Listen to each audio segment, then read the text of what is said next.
Representative Gramlich, your bill will be first this morning. Thank you. Okay. All right. Welcome and good morning and welcome to Monday, 22nd, first week of spring. You're joining us for a joint standing committee of the Environment and Natural Resources Committee. We're here assembled electronically for the purposes of inviting public comment on legislation, specifically LD 640, an act to ban single-serving disposable water bottles. Senator Brenner, real quick. Yeah. It didn't go through, so let me make sure that the live stream's on. Because from what I see, it didn't load, so let me make sure. All right. Redo. I apologize. Take two. I would be the worst theater person. It's not my forte. You're just too genuine.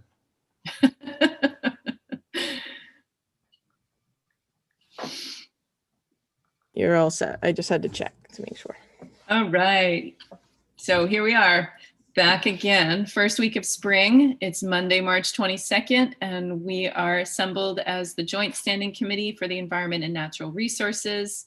We're assembled electronically for the purposes of inviting public comment, specifically for LD 640, an act to ban single-serving disposable plastic water bottles, and LD 722, a resolve to study the establishment of the Maine Climate Corps. Before we get started, I just want to share some information related to the fact that this meeting is being conducted using an electronic format. This meeting is currently being live streamed on the committee's YouTube channel. This means that anyone who's a participant in the meeting via Zoom can be seen and also heard if their microphone is unmuted. People on the Zoom meeting waiting to testify cannot be seen or heard until they are called upon to speak and moved into the committee's Zoom participant space. When you get moved from the attendee space into the committee space, it will feel like you're going through some strange electronic portal and you might feel like you're getting disconnected, but just hang on for a second and then you will pop up in the screen with us here in the committee space. I'm going to have the committee members introduce themselves, but before I do, I just want to remind everyone to make sure that in your Zoom square or in the name that you have signed on to for Zoom, that you've put your correct name that you've registered to testify under. So if you're registered, if your Zoom screen says iPhone 6, but you're registered as Mary Jones, please make sure that you rename yourself as Mary Jones.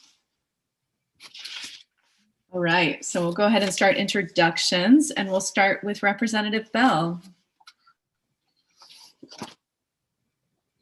Good morning, Arthur Bell, House District 47, which is Yarmouth, Chesapeake, and Long Island. And Representative Ziegler. Morning, I'm Representative Paige Ziegler. I represent District 96 in Waldo County, the 7 towns of Belmont, Liberty, Lincolnville, Montville, Morrow, Palermo, and Searsmont.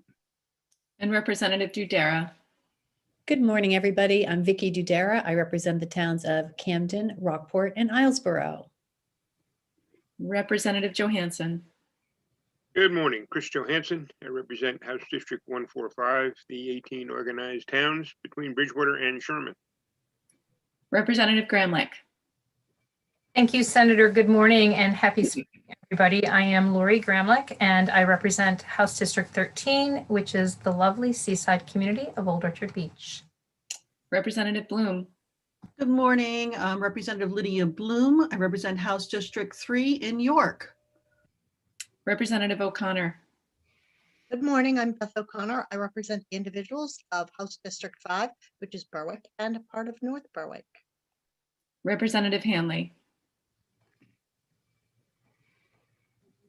Whoops, you're muted, Representative.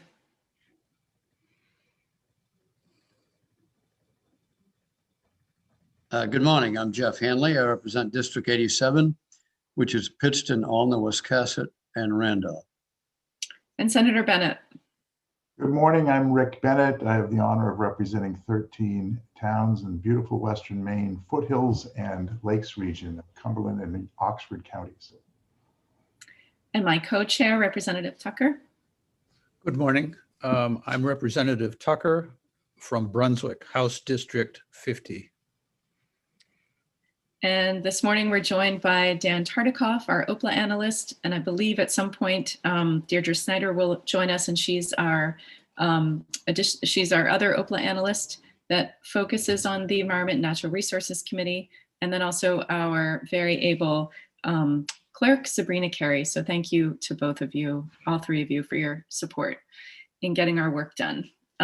So one other housekeeping item, the chat feature will be used just for logistical purposes. We won't have any substantive discussion about the legislation at hand in the chat feature at this time. And I'm just going to alert you guys to one other cool Zoom feature, which is you can turn off self view if you're tired of looking at your own self. Everyone else can see you, but you won't have to look at yourself for a few hours every day. Okay, and with that, we're going to start public hearing on LD 640, and I'll invite Representative Gramlich to introduce her bill. Thank you, Senator Brenner, and thank you for that pro tip of the day with the self view. Might be utilizing that at some point later this morning. But nonetheless, appreciate the opportunity. So good morning, Senator Brenner, Representative Tucker, and my esteemed colleagues of the Environment and Natural Resources Committee. I am Lori Gramlich, and I represent House District 13, which is the lovely seaside community of Old Orchard Beach. I am pleased to present today LD 640, an act to ban single-serving disposable plastic water bottles. The utilization of plastics, particularly for consuming beverages, namely water, is a relatively new phenomenon. Up until the 1950s, bottled water was sold mainly in glass containers. Due to advancements in technology, cost, and convenience, the industry made the switch to plastic bottles. In 2003, Americans consumed about 50 billion plastic water bottles. In 2016, more than 480 billion plastic drinking bottles were sold across the world. Fewer than half of the bottles bought were collected for recycling, and just 7% of those collected were turned into new bottles. As we know, most plastic bottles produced end up in landfills or in our oceans. The effects of plastic pollution are far-reaching, not only affecting marine and freshwater ecosystems, but also presenting public health concerns. The primary risk associated in drinking bottled water for humans is the fact that we are exposed to harmful toxins known as microplastics. Microplastics are small pieces of plastic, usually less than 5 millimeters long, that can be found in a variety of products, including plastic bottles. This is particularly common with older water bottles and/or those that have been exposed to heat. Plastic toxins make their way into our bloodstream, which can cause a host of problems, including various cancers, as well as liver and kidney damage. While we may not fully understand all the potential long-term effects of ingesting toxins through consumption of bottled water, recent studies, including those conducted by the World Health Organization, have determined that microplastics exist in 93% of bottled water. In my testimony, I have included a graph on the final page. I think it ends up being the final page electronically that you can refer to in reference to this particular piece of data. There are various reasons why plastic water bottles are specifically harmful to the environment. Plastic water bottles are made from petroleum products such as polyethylene terephthalate, which requires a substantial amount of fossil fuels to create and transport the substance, not to mention the health risks associated with those who live within proximity to oil refineries where petroleum is produced. Recycling plastic bottles is also a difficult process, and in many cases, again, waste from plastic bottles end up being discarded in landfills where they ultimately make their way to parks, rivers, and again, our oceans. Further, the process of manufacturing plastic requires a large amount of water in and of itself, averaging about 2 gallons of water per bottle created. LD 40 aims to ban the use of single plastic water bottles. You may be curious as to why this bill is specific to water and not to other beverages packaged in plastic. Let me be clear. I am not a proponent of any beverage being packaged in plastic, as my objective is to ultimately decrease our overall dependency on plastics for all the implications to our health and environment as identified in my testimony. However, my focus for this bill is indeed on water, as we simply cannot live without water. An interesting side note is, as established by the United Nations General Assembly in 1992, today is indeed World Water Day. Other beverages, particularly those high in sugars, such as carbonated beverages like soda, are simply not good for us. However, those beverages purchased by the consumer is a choice. Water, vital to our lives, should not have to be purchased. If we can wean the public off bottled water, we can potentially shift at least some of that spending toward infrastructure and tap water investments to assure that we all have safe, clean, accessible drinking water without having to rely on bottled water. I am completely receptive to working with the committee and vested parties to find solutions to this critically important issue. For example, I would like to see an overall promotion of the use of tap water instead of bottled water. And we in the legislature can be leaders in this regard by assuring that we have more water filling stations, for example, throughout the State House complex. Along with any change in behavior comes education, alerting the public that refilling reusable containers is free and encouraging the use of them. We can also assure that clean drinking water is readily available throughout the State House so that people will not be dependent on purchasing their drinking water in plastic disposable containers. Additionally, we can promote alternative packaging that is safer for our environment and safer for our public health. Packaging alternatives to plastics can include canned water. According to the Aluminum Association, consumers are nearly twice as likely to recycle aluminum as they are plastic, and it's said to be infinitely recyclable, unlike plastic, which can only be recycled a few times before it's deemed unusable. In fact, 75% of aluminum that has ever been produced is still being used today. Boxed water is another alternative to plastics. Not only is this option 100% recyclable, but the boxed water companies say that their production process costs less to ship and has a smaller carbon footprint compared to that of plastics. If LD 640 is passed, I would recommend that the committee, working with the department, implement a phased approach so the industry has the necessary time to adjust to this transition. Plastic is everywhere, but it doesn't have to be. This is our opportunity to address this critically important issue, and I strongly urge you to vote ought to pass, and I would be happy to try to answer any questions that you may have. Thank you very much.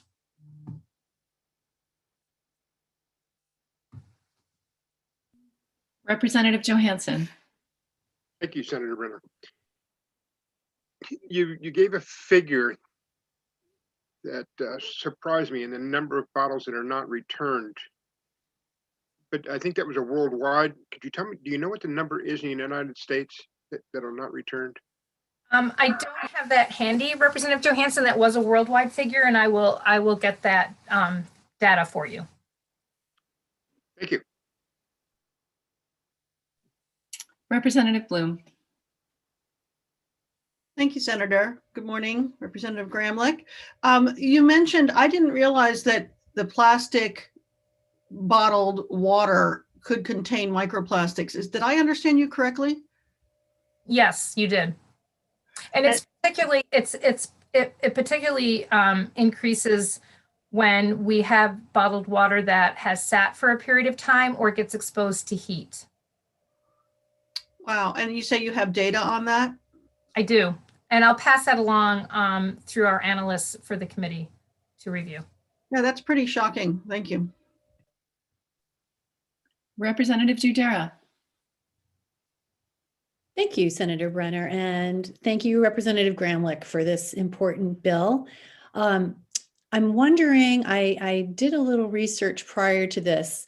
I see that other states have attempted to enact a version of this, and it looks to me like no one has yet been successful, but I'm wondering about that. I did notice that some states have also worked to enact laws whereby state funds could not be used to purchase single serving water bottles. And just wanted to kind of hear your impression of that and whether other states have been successful in enacting this yet. Thank you for the question, Representative Dudera. The research that I've been able to uncover correlates with what you've identified in terms of other states not yet passing similar pieces of legislation. However, there have been a number of college campuses that have banned single-use plastic water bottles. And I'm not sure about your second part of the question in terms of state funds being utilized. I'm not familiar with that. I'd be happy to take a deeper dive into that. I do know there is one municipality, and I'll have to pull it up. The name, it escapes me right now, that has actually quite some time ago passed a ban on single-use plastic water bottles. May I just follow up, Chair? Yes, please. Thank you. Yeah, Representative Gramlich, I believe that Massachusetts Yes, is trying, Concord. it's pending right now to try to prohibit state funds from single service. I'll send you the information I found. Thank you. And I believe it was Concord, Massachusetts. I believe that was the municipality as well that had implemented the ban. Thank you. Representative Hanley. Yes, thank you. I have a couple of questions. Thank you, Senator. Representative Gramlich, how about the constitutional issue? Your bill seems to be specifically directed at one company, one product, and the exclusion of all the other people, all the other companies that produce products in a plastic container, you know, whether it's mouthwash or soda or anything else, they're excluded. Wouldn't there be a constitutional issue? This is very discriminatory. Also, what's the amount of energy difference needed to produce a plastic bottle versus a glass bottle or an aluminum can? You may be going backwards with the energy consumption part of this. Thank you, Representative Hanley. I'm not an expert versed in constitutionality.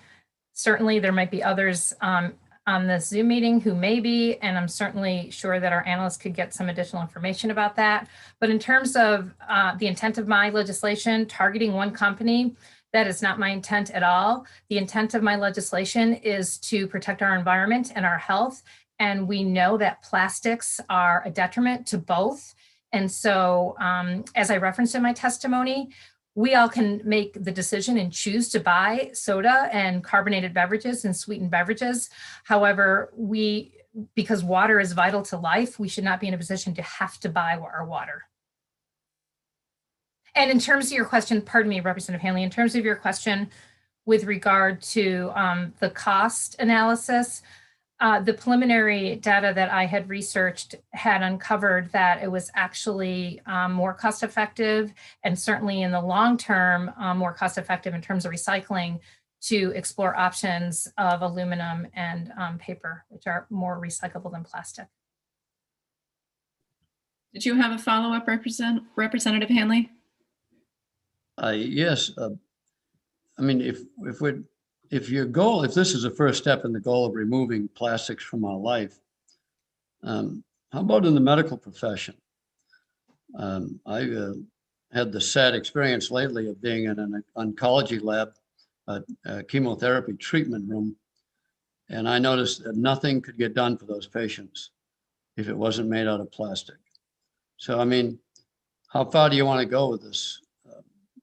This idea of removing plastics from our world?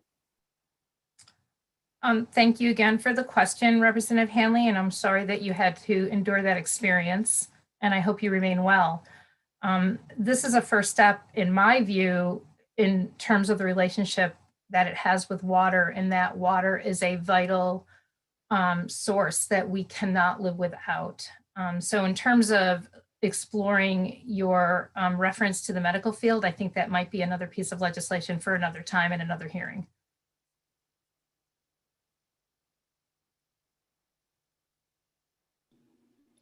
Representative Johansson. Thank you, Senator. And Representative Gramlich, this may not be a fair question for you, but I'm asking it now, so maybe somebody down the line can answer it. But These water bottles are used in delivering of home meals to the elderly, children that are doing virtual learning. The military fellows that were in Washington, D.C., I saw truckloads of plastic bottles being delivered to those folks. Delivering a meal to a homebound elderly, how are you going to get the water to them if it's not in a plastic bottle? Thank you for the question, Representative Johansson, and it certainly is a fair question. I would respectfully suggest and recommend that the elderly and others get their water from their tap. And if we're able to assure that our water infrastructure is safe and folks are able to access water from their tap in a clean water in an accessible way, I think that's a step in the right direction. With regard to children at home and remote learning, again, I would recommend that those children get their water from their tap, or they might do what I do, which is an aluminum can that I drink my water out of. In terms of the military, again, I'm not as conversant in that, and there may be somebody behind me that can speak a little bit more to that. But, the idea, and I want to be really, really clear, I don't want to have anything in my proposed legislation that would inhibit folks in times of crisis from getting accessible, clean drinking water. A perfect example might be the terrible situation that we are experiencing in Flint, Michigan, where people there are relying heavily on water and it comes in plastic. My suggestion is that we explore alternatives to that packaging, such as boxed water or aluminum cans. So I would never want to propose to present anything that would harm folks from having access to clean drinking water. Thank you. Are there any additional questions? Okay, Representative Johansson, I'm just going to tuck your hand down if that's okay. Okay. Oh, now we're playing hand tag.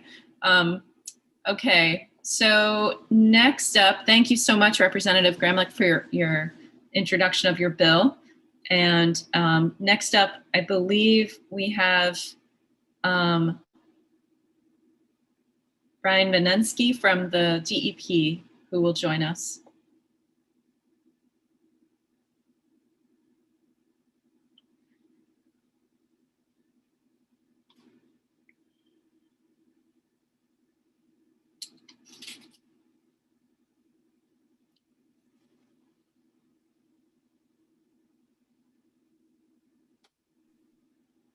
Welcome, Mr. Benesky.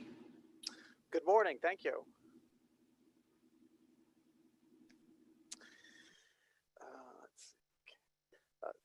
Senator Brenner, Representative Tucker. Is it, I'm sorry to interrupt you. Is it possible to maybe tilt your microphone closer? It's a little hard to hear. A little hard to hear. Sorry about that. Is this any better? Yeah, thank you. Okay, great. No, I'm getting yeses and nos. Try again. How about now? That's good. That's good. Okay, sorry about that. Senator Brenner, Representative Tucker, and members of the committee, I am Brian Benesky of the Bureau of Remediation and Waste Management, Division of Materials Management at the Department of Environmental Protection, speaking neither for nor against LD 640, which would ban the sale of uncarbonated, unflavored drinking water in containers of 1 liter or less that are made of plastic. The goals of this bill are consistent with Maine's solid waste management hierarchy, in that the bill would keep these single-use plastic bottles out of the waste stream through reduction of waste generated at the source, the top rung of Maine's solid waste hierarchy. If LD 640 is passed, Maine would be the first state to enact a ban on the sale of these specific beverage containers. The water bottles described in LD 640 are covered under Maine's Beverage Container Redemption Program, the Bottle Bill Program, which was implemented in 1978. A 5-cent refundable deposit is currently required on all bottles that would be banned under the provisions of this bill. This deposit is initiated by the manufacturer or distributor of the product, but is passed on to the consumer at the time of the purchase. The 5-cent deposit is returned to the consumer upon their return of the container to the redemption center. As required in 38 MRS Section 3016-8, initiators of deposit are obligated to recycle containers collected as part of the bottle bill program. Recycling is the third rung of Maine's solid waste hierarchy. The initiators of deposit are required to report their recycling efforts under 38 MRS Section 2145. The bottle bill program in Maine has an overall collection rate with an estimated recovery rates in the 75 to 87% range, which is well above Maine's current statewide recycling rate of 36.5% and the national recycling rate of 34.7%. Unfortunately, current reporting requirements do not include the level of detail that would allow the department to determine what percentage of PET beverage bottles sold into Maine each year contain only unflavored, uncarbonated water. When PET water bottles are redeemed through the bottle bill program, they are typically commingled with bottles that once contained soda or other beverages. However, at this time, the department has no reason to believe that the recovery rates for these containers are any less robust than the overall average. Currently, if these bottles are not collected as part of the bottle bill program, they would either be sorted and recycled with other, number one, polyethylene terephthalate or PET plastic, or disposed of at either a landfill or waste-to-energy facility. When PET water bottles end up in municipal recycling programs, they are commingled not only with other PET beverage bottles that were put into household recycling bins, but also with other PET plastics such as food packaging. Thank you for the opportunity to provide our comments. I will be happy to answer any questions that you might have. Thank you so much. It's nice to see you this morning. Oh, thank you. Any questions for the DEP? Yes, Representative Bloom. Thank you, Senator. Thank you, Mr. Benensky, for being here. If the water is in aluminum cans, for example, it would also be get a 5-cent deposit, correct? That's correct. And also with any of the, what about the paper container? How would that be handled? That's there is a what's the word I'm looking for? Sorry, there is a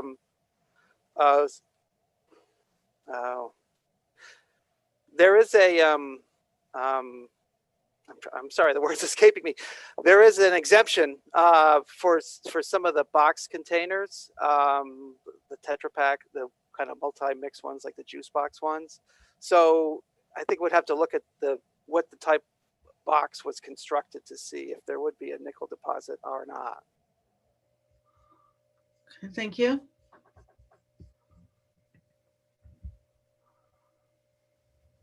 Any additional questions? All right, not seeing any. Thanks so much for joining us. And what I will ask next is if there are any other folks in the attendee space who are here to speak in favor of the legislation, to please raise your hand so that we might call on you and bring you in.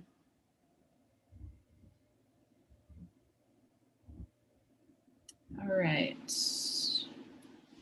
I'm not seeing anyone. Oh, there is one, Jamie Rue. We'll bring Jamie Rue into the space to speak.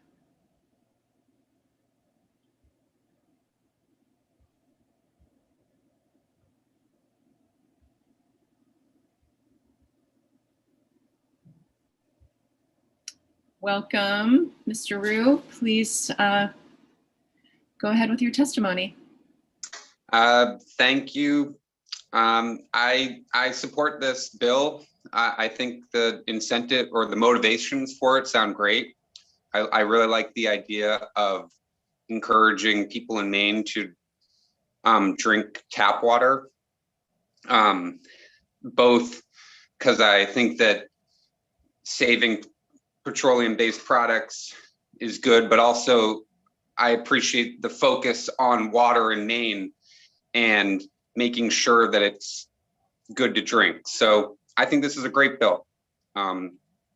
thanks for listening to me. And my name's James Rue. I live on Orr's Island, and I'm speaking on behalf of myself. Thank you for joining us and sharing your testimony. Are there any questions for Mr. Rue? Yes, Representative Bloom. Thank you, Senator. Mr. Rue, thank you for your testimony today. Appreciate that you were inspired by the by our colleague's testimony. Would you ever buy bottled water in a can or in paper? Yeah, for a while I've been buying bottled water all the time, and I feel bad about it. And so for myself personally, I've already made the switch to the aluminum seltzer. I don't know if I probably could be conserved better, but to answer your question, yes. And just to follow up, do you have a sense of confidence in your well water, that it's good? Or that your tap water may not be well water, but your tap water? I have well water, and I recently moved here. I have a sense of confidence that it's good because I've had it tested. I don't have a sense of confidence that well water in Maine in general is good. And that's not to say it's bad, I just don't know. Great, thank you. Yep. Any additional questions? All right, not seeing any. Thank you so much again for joining us. And next up is David Gibson.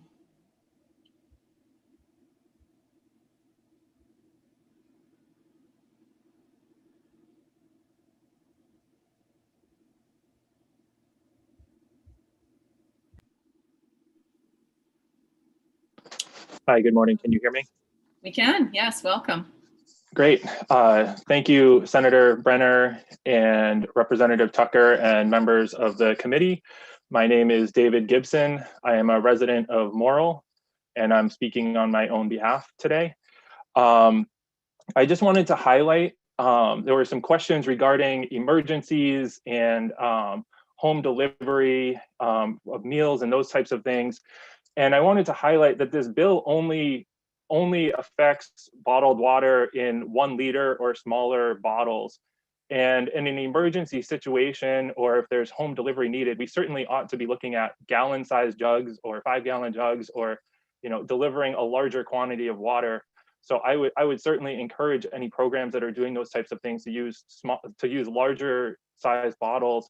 And if there's a long-term issue, someone who's homebound who needs meal delivery that has an unsafe well, the cost of providing bottled water on a daily basis is it really adds up quickly. And we should certainly be looking at home filtration systems. My wife and I have a Berkey filter in our home that costs about $300 up front. So 300 days of delivering a single-use bottle versus 1 filter, and that'll last for several years. Or less, depending on how bad the water is. But there's certainly other options that we should look at besides wasting all these bottles. And so I strongly support this bill, and I encourage the committee to vote in support of it. Thank you. Thank you, Mr. Gibson. Are there any questions for Mr. Gibson? All right, not seeing any. Thanks for joining us and sharing your thoughts. Thank you. Are there any other folks in the attendee space that are here to speak in favor of the legislation? Okay. And are there any folks in the attendee space that are here to speak in opposition to the legislation? Raise your hands and we'll move through you the way you're listed on the attendee screen.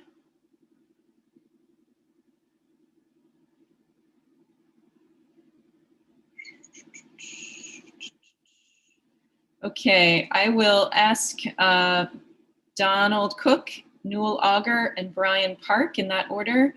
And what I'll ask you all to do is practice brevity and avoid repetition if you can.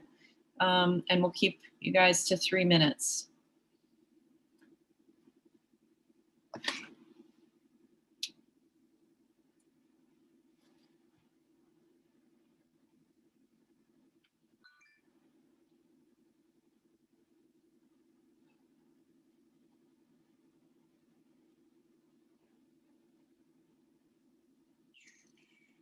All right, welcome, Mr. Cook. And I'm not sure if you heard upon entering, we're gonna keep you the remaining testimonies to 3 minutes. Yes, can you hear me now? We can, yes. Okay. My name's Donald Cook. I own the oldest redemption center in the state of Maine. And this bill will automatically close every redemption center. The containers that we're talking about constitute 20 to 30% of my volume. That is costing me $46,000 a year if this went through.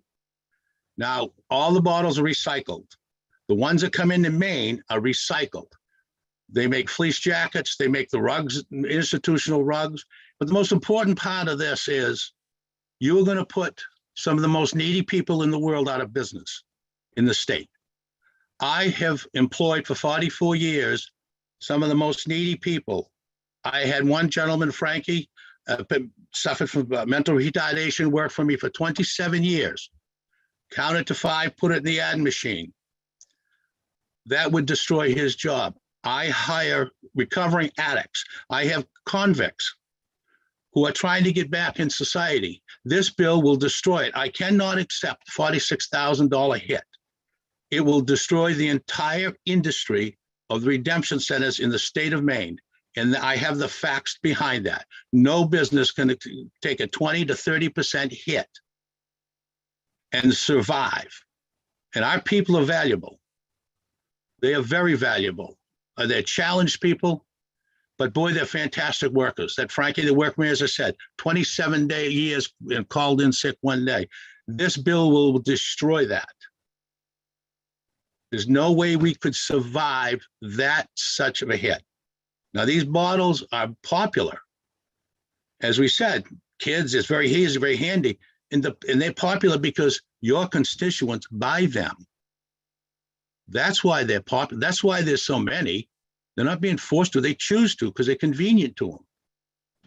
I beg of you, when you think of this, every one of you who vote for this bill, I'm going to call you personally and ask you to come and tell my employee why this guy is fired, why he can no longer have a job.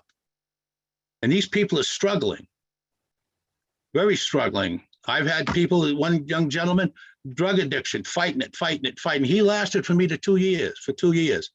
I showed him how to save. He had $1,200 in the bank and he almost cried. That's what this bill will do, destroy that industry. I beg of you, think of the people. And in Maine, of the 7% a year, I bet we recycle most of the world's because it's very, very efficient in Maine. Please don't destroy this industry and put these poor people out in the street. Thank you. Thank you, Mr. Cook, for your testimony. I believe Representative Bloom has a question for you. Thank you, Senator. Welcome, Mr. Cook. Thank you for your testimony. I do appreciate the work that redemption centers do in Maine. It's extremely important. And I know how tough it's been, you know, that with a lot of pressures on your business. And I hope that if there's anything else that we can do for you to make a redemption center work better, I hope you'll come to us. But I think with this bill, what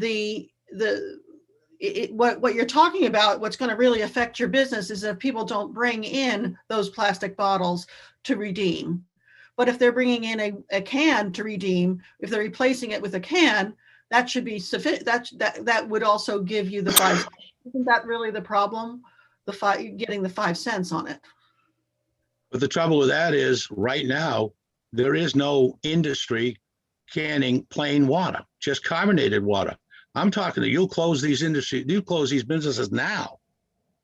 Now, if you have an industry all set, I mean, Poland Spring, the biggest one, they can't automatically switch to cans tomorrow. How are they going to do that? You can't do it. If it was there, yeah, I got it. I'll be happy. But it's not there. And we can't wait for that. These businesses will close within a month.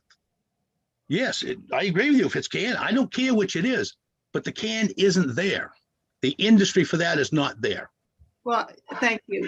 I appreciate that. And I hope that if we do this legislation, that we would give enough time for the industry to replace before we would make it happen, because I think what you say is important.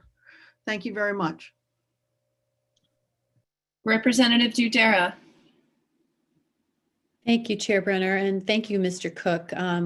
We have a similar program to what you're running here in my town, where we have challenged and disabled folks who are working in the Redemption Center, and it's as you say, provides a lot of great work experience and just a kind of a good self-respect type of thing. Yes. For folks. So I appreciate that. Representative Bloom brought up the point that I was going to bring up about, replacing the plastic with other forms. And I'll also, anyway, she kind of took my question.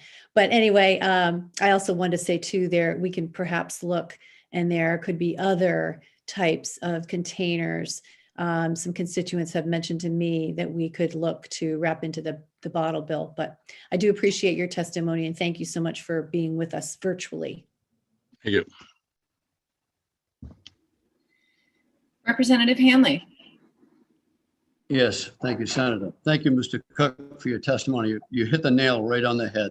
You brought up a component of it I don't think anyone ever gave thought to. I will tell you that in Wiscasset, a redemption dealer told me that he has a man that is mentally challenged that works for him, and he can count just enough bottles an hour to pay his wage. Right. And that's it. And the automatic increase in the minimum wage, he said, I'm going to have to decide whether to keep him or lay him off. So you throw a burden like this in front of people, it's a terrible thing to do. Yes. Also, I got a question. Is anyone forced to buy plastic bottles when they buy? No. Is there a law that forces them to buy, or is that an act of the free will? It's an act of free will. They choose it because it's convenient, it's easy, and in state of Maine, most of them are recycled. 22 2-liter bottles make a fleece jacket. And all the other plastics, like I said, the mats, and they make rugs, institutional ones like in banks and stuff. Maine, we do it. We recycle. Now, if you don't do that, we stop it in Maine. A good percentage of people are going to go to New Hampshire, Massachusetts, buy them, bring them in. Now they'll end up in the trash cycle. Which is worse? I see the goal and everything, but this isn't the way. Now, if it went nationwide, there'd be a different story, but they're going to bring them in. I have a trouble with that. I am the first redemption center north of York County, right off the turnpike. I have out-of-state people coming in all the time. I have to refuse. So Maine people will go and bring them in, and we will still be here. It's just they weren't purchased in Maine. The store in Maine won't make the money. The distributor won't make the money. The distributor in New Hampshire, Massachusetts will, and they'll go on our waste bin.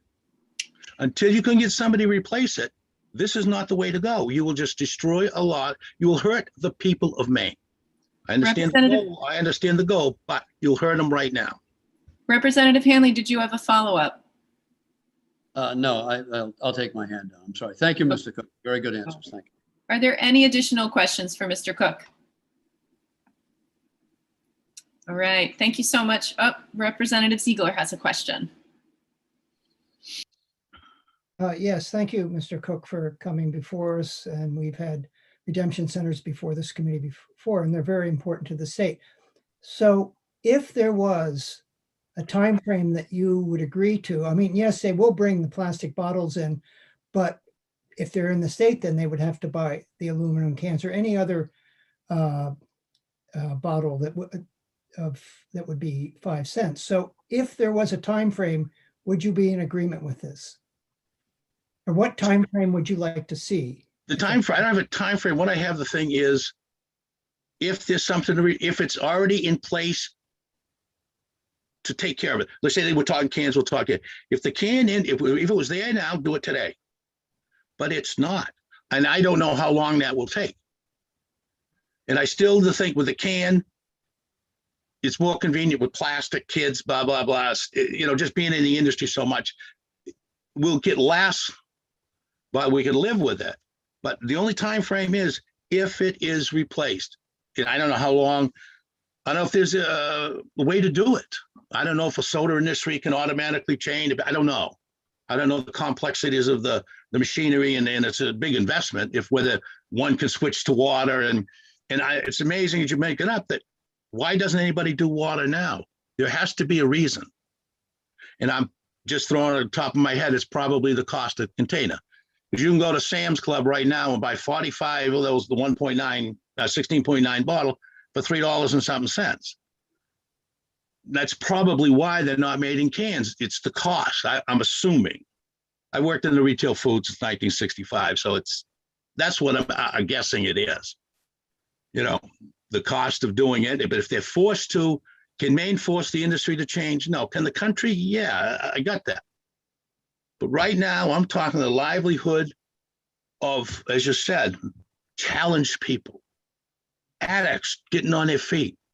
I mean, this kid cried when he had $1,200 in the bank. He'd never done that in his life. Until you can replace that so I can continue having them employed for me, I'm for it. But it's not there now. Thank you, Mr. Cook. Representative Ziegler, do you have a follow-up? Yes. So my question was, if there was enough time, you would be supportive. I realize what you're saying. Not right now. Okay, I understand that. But if it's possible that it could be done in a number of years, you'd be fine with that? As long as we keep these until it's replaced. Okay, thank you. That's really what I was saying. Until it's replaced, whatever time frame, however long that would take, I don't know. All right. Thank you, gentlemen. Any additional questions for Mr. Cook? All right. Thank you for joining us today, and we'll move on to Newell Auger.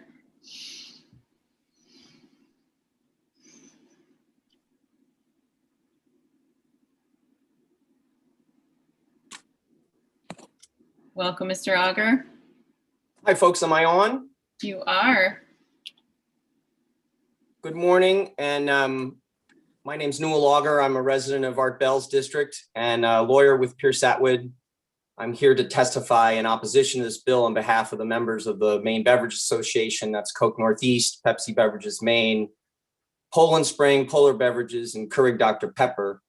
I will say, having testified against Don Cook a number of times and testifying with him a number of times, I much prefer testifying on the same side that he is on, that Cookie is on. And I think he captured a lot of the real issues with this bill and why we're opposed to it. I just point out at the start that PET plastic is, and number one plastic, is the most recycled plastic worldwide. And our companies deliberately make the bottles, plastic water bottles, out of PET plastic for that very reason. We're one of the few industries that can claim that. The bottles are recyclable, the caps are recyclable. And we are working to ensure that even more of these containers end up where they're supposed to, in recycling programs and not in the trash or as litter. We have committed to increasing the amount of PET content used in our bottles, or recycled content. You'll probably hear a lot more about that later this session. We are invested in getting every bottle back to make good on that commitment. The company, we've invested in research that's going on right here in Maine at UMO on bio-based material for water bottles that comes from harvested timber. And we've already saved hundreds of millions of pounds of raw material through lightweighting and packaging reductions. I would also want to make one point about the scale of the issue here. The actual scale of the plastic water bottle footprint. The bottles that we make plastic water bottles account for 1/3 of 1% of all waste produced in the United States. And the petroleum use, I think that Representative Gramlich had cited, amounts to 4/100ths of a percent of America's total oil consumption. And I think that is a number of the facts why no other state has implemented a statewide ban. And I say that not to deflect our responsibility. We are all committed to the issue of making more sustainable packaging and addressing the problem of plastic pollution. while we appreciate the sponsors' interest in this and we're the source of that interest, we think that the better options are the public-private partnerships that have been going on with the Recycling Partnership, the Closed Loop Foundation, and a number of others who are investing not only in improving education for recycling, but tangible, sustainable investments that will improve packaging. So with that, I'd close my comments and I'd be happy to answer any questions you may have. Thank you so much, Mr. Auger. Representative Dudera. Thank you very much, and thank you for being here, Mr. Auger. Representative Gramlich brought up a number of health concerns from plastic in bottles, and also the issue of microplastics in bottled water. And I'm curious if you can tell us a little bit about that from your point of view. Thank you. No, and thank you for the question. Bottled water is every bit as safe as tap water. It is held to the same stringent EPA requirements. And the argument that our bottles don't shed microplastic into the bottle of what people are drinking, that is not true. Are there any additional questions? I have a question for you. Yeah. Can you speak to what the industry has done in municipalities that have banned plastic water bottles, like places in Massachusetts? Yeah, I believe there are 3 or 4 towns that have done a citywide ban. I think there may be a couple others that have banned the municipal purchase of water. We've abided by those laws, and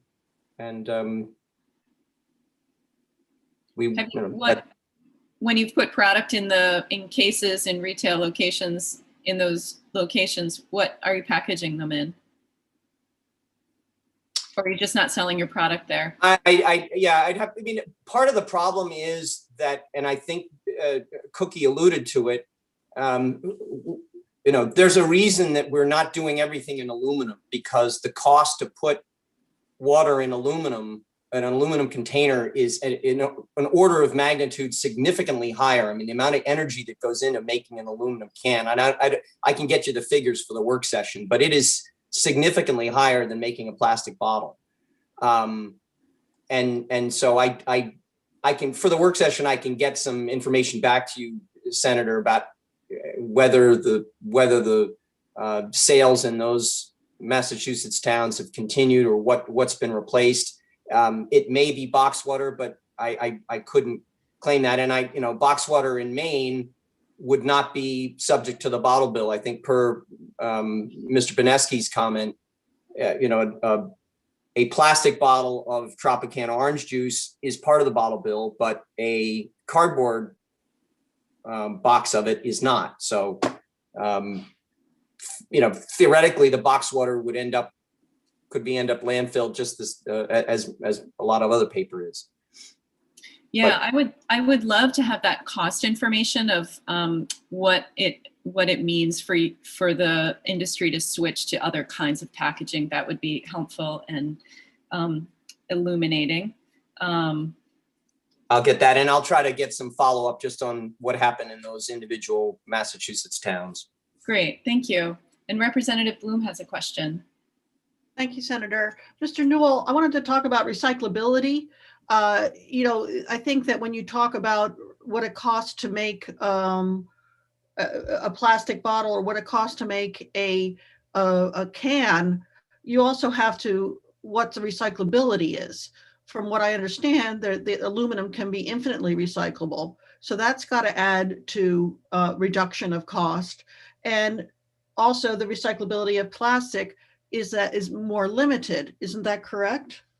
I don't disagree with that, Representative Bloom. I think, and I don't know if the aluminum's infinitely, I think there is an end date to it, but I take your point. The aluminum is more recyclable than PET is. But I think I would, from our perspective, I would even take a broader look at it, which is PET plastic is actually one of the few types of plastics that is recyclable. We have so many other plastics, and I think Representative Hanley alluded to it. We have so many other forms of plastic that are not recyclable. And yet the PET, which is literally 100% of our product line for plastic water bottles, all of that is recyclable. The challenge is, and the Scope bottles and the mustard bottles and all of that, the challenge is, how do we get all those bottles back? And I take your point. The aluminum may be a little bit better than the plastic, but unless we're just going to have a world of absolutely no plastic at all, we've got to figure out a way to get all of the plastic back. And let's start with the plastic that is inherently recyclable, all of it. Every PET bottle is recyclable. And so the challenge isn't to remake it. We don't have to do that. We just have to collect it. May I follow up, please? The recyclability, though, of the plastic still is limited. So what you're saying is the PET, all of those single-use plastic water bottles, all of them are from recycled plastic, always, all the time, or I'm sorry, not from recycled plastic. You'll I think see some legislation coming up about how we as a state and as a nation get to a higher percentage of our bottles containing recycled bottles.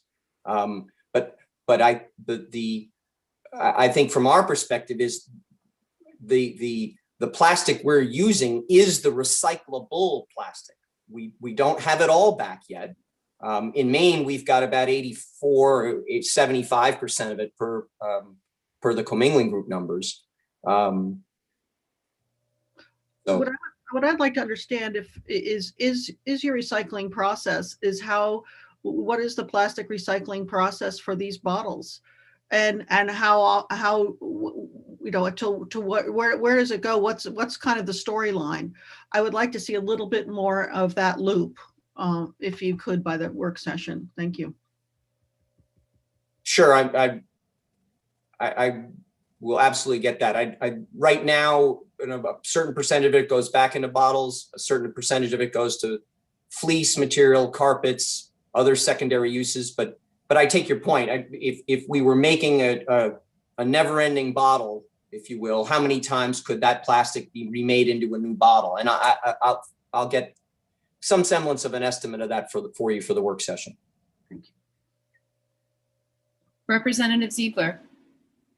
Hello again, Mr. Auger. I seem to see you quite a bit. What percentage of your profit for a can of Diet Coke goes into the package as opposed to a bottle of Diet Coke? What are you talking about in cost differences in that packaging? I don't know that offhand, Representative Ziegler, but I'll get that for you for the work session or some semblance of a response. A lot of it will depend upon where it's shipped from. There are other costs beyond just the formation of the container. The transportation is always a significant number as well. Well, just to follow up, I just want the cost of the can versus the cost of the bottle.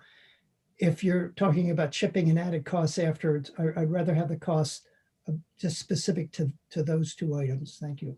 Yes, understood. Any additional questions? Representative Bloom, did your hand go back up, or are we just, no, you're good. Okay. All right. Thank you so much, Mr. Auger. Thank you, Senator. Nice to see you. Nice to see all of you as well, if only virtually. All right. Next up is Brian Park, then James Toner, and then Billy Powell.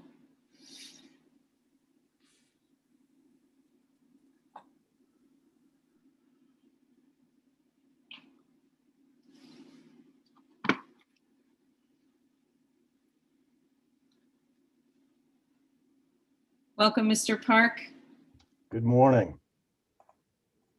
Before I have you start, Mr. Park, Senator Carney has joined us, and so I'm going to take a moment to just allow her to introduce herself. Whoops, you're muted, Senator. Thank you very much. Good morning, everyone. I'm Ann Carney. I represent Senate District 29, which is South Portland, Cape Elizabeth, and some of Scarborough, and I'm happy to join you this morning. Thanks. Glad to have you. All right, Mr. Park. Thank you for joining us. Thank you. Good morning, Senator Brenner, Representative Tucker, members of the Environment and Natural Resources Committee. My name is Brian Park. I am the President and CEO of the Maine Motor Transport Association and a resident of Brunswick. Our association is comprised of almost 1,600 member companies whose employees make up a large portion of the 32,000 people who make their living in the trucking industry in the state of Maine. I am here today to testify in opposition to LD 640. My testimony won't focus on water packaging as much as the impact that narrowly focused bills such as this could have on the Maine trucking industry and the jobs our members provide. To be clear, we understand the need to balance environmental initiatives and their economic impacts, but I'm here to offer comments on the latter. Regardless of which article you read or which study you look at, Maine compares unfavorably when it comes to overall business climate, tax burden, capital investment, and other categories that are important and directly tied to Maine jobs. This suppressed comparative economic activity has real-world implications for the direct and indirect jobs our industry provides, because the greater the economic activity, the more inbound and outbound freight will be moved by Maine truckers. The more freight, the more Mainers we can employ, and the more consistent the freight, the more secure those jobs will be.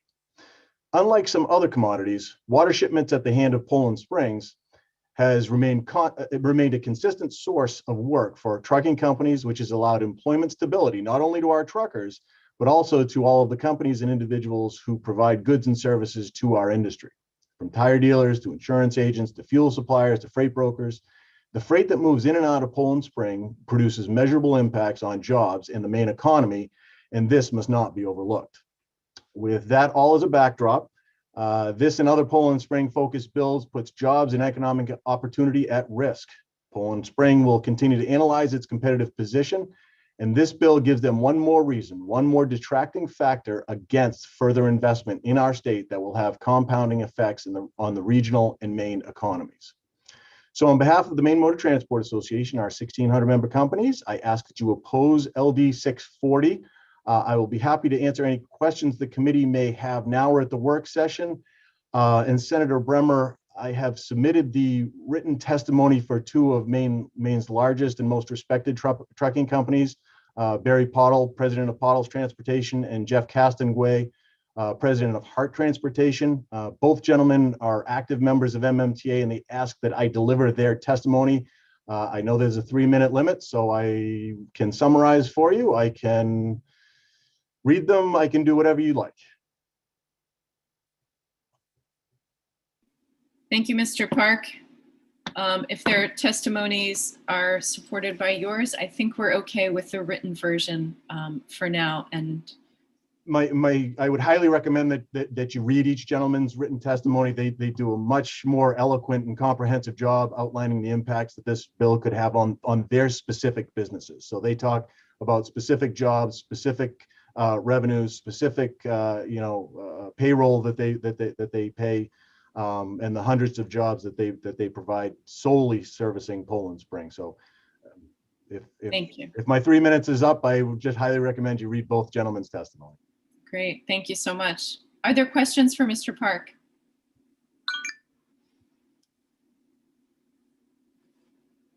All right, not seeing any. Thank you for joining us this morning. Thank you. And next up is James Toner.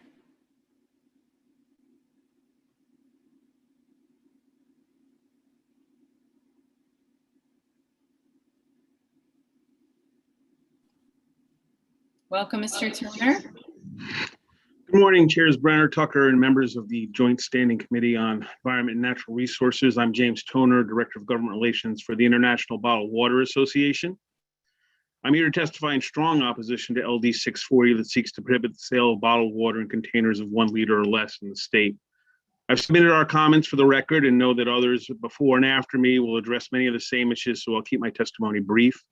IBWA believes that any effort to restrict access to bottled water hinders the consumer's ability to choose a healthier beverage alternative.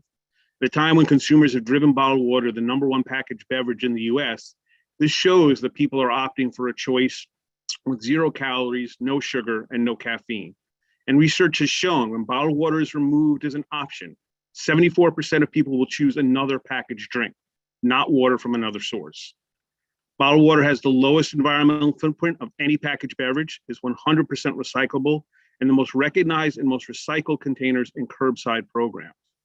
Individual serving size PET plastic water bottle containers make up only 3.3% of all drink packaging in US landfills. Soda PET plastic containers make up 13.3%, and aluminum cans make up 7.9%. Bottled water also has the lowest water and energy use ratios of all packaged beverages.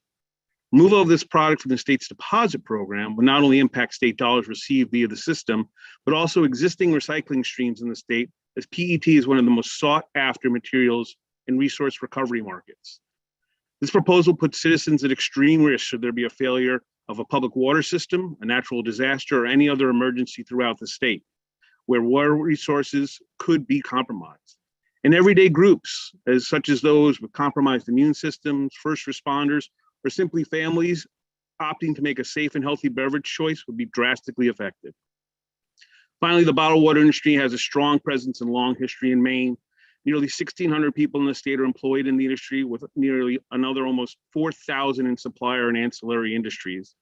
The industry is responsible for over $1.3 billion in annual economic activity and contributes over $64 million annually in taxes. On top of that, the industry has a strong record in support of local communities throughout the state and continues to be a steward for water use, safety, conservation, and preservation in Maine. Thank you, and I welcome any questions from the committee. Thank you, Mr. Toner. Are there any questions? Yes, Representative Ziegler. Thank you, Mr. Toner, for coming today, and thank you, Senator. The bill's not talking about eliminating drinking water. It's just talking about the packaging. And could you tell me, how much water, bottled water, is from municipal tap water sources? Right now, nationwide, it's about 60%.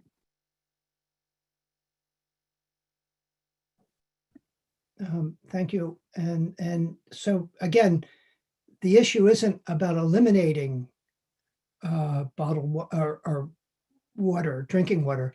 It's just about the packaging of it, if I'm correct. Do you see that also?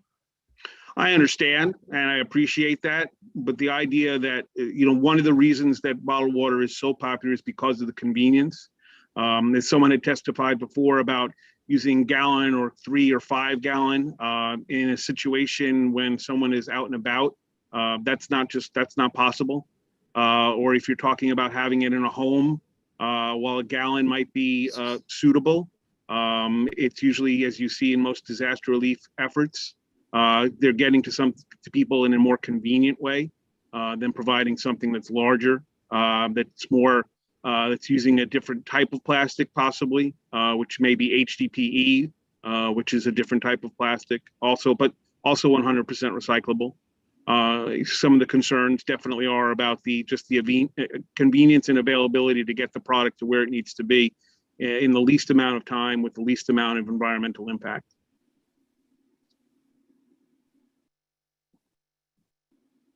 Any additional questions for Mr. Toner? All right. Not seeing any. Thanks for joining us. We seem to be losing people in order here. So Chris Wyack is next, and then Peter De Pascal.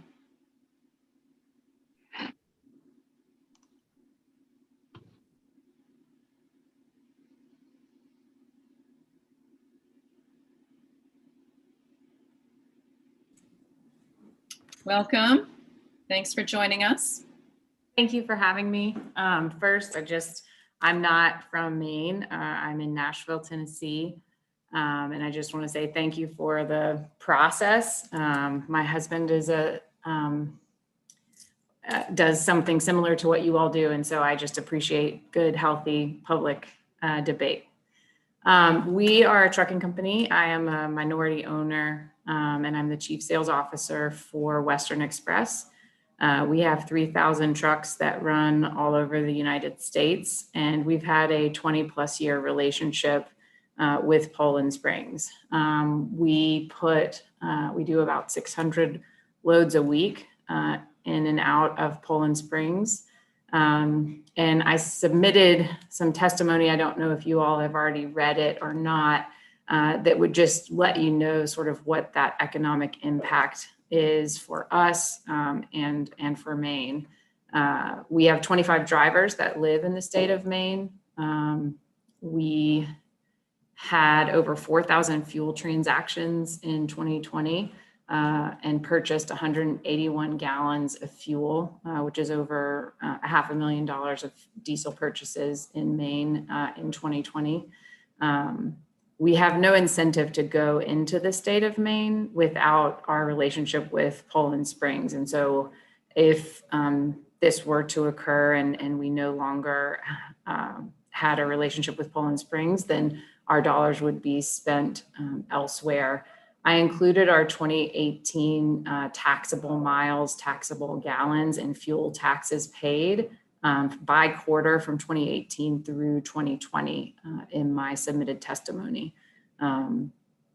I am all for doing the right thing from an environmental perspective. I think as we make any decisions like this, we have to consider all of the impacts that will happen. And so I would just encourage the group to continue the healthy debate and make sure that you understand all impacts as it relates to any decisions that you're making. Representative Blue. Thank you. So Ms. Week, thank you for being here from Nashville. But what you're saying is that if there was no more bottled water to transport out of Maine, that would be a bad thing, obviously, right? That's what you meant? Yes, ma'am. We don't have other customers that we deal with in the state of Maine, so we wouldn't be spending our dollars. Our drivers wouldn't be at your truck stops. We wouldn't hire drivers in Maine. We wouldn't have reason to go there. But the point of this legislation, again, isn't to say no more bottled water. The point is that please use another packaging for it. So if Poland Spring agreed and made everything in cans, you would still be coming here and picking it up, wouldn't you? I don't know the economic impact. I'm not an expert. I don't know the economic impact of having Poland Spring transition the current way that they manufacture product. I don't know if that's cost prohibitive for them to stay in business. So my assumption is that this would drastically impact whether or not Poland Springs stays in business. I see, but you have nothing to support that other than we'd have to ask Poland Spring for sure. Yeah, I assume that you all are considering if Poland Springs is unable to make a transition that you're asking them to make, and they were forced to shut down because it's cost prohibitive, I assume that you're considering all of the job loss implications to Mainers. I don't know that information. I am not an expert. But your trucking company would still pick up water no matter what, as long as they were making it. If they are making product that we can deliver, yes, ma'am. Thank you. Any additional questions? All right. Thank you so much for joining us. It looks slightly warmer where you are than it is where I am. Can't say I'm a tad jealous. I would like a little more warmth here, but I'll be patient. Thank you. All right, next up is Peter De Pascal. I can. only get checked out. Oops.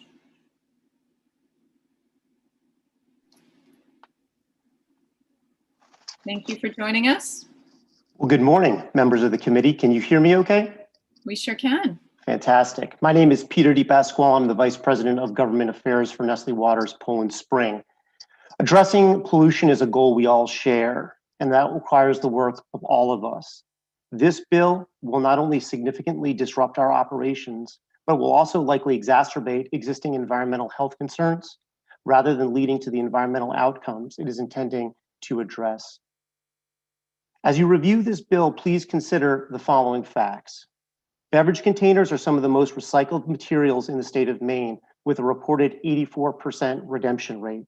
Among beverage containers, PET water bottles are recycled at a higher rate.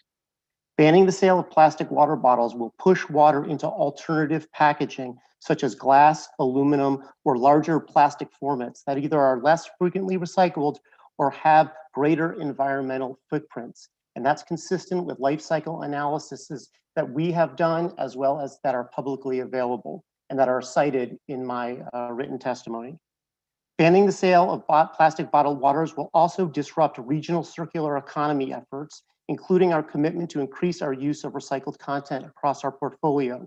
A ban will also disrupt policies to develop mandatory recycled content standards, which is the subject of a bill that Representative Dudera has been working on with stakeholders, including us.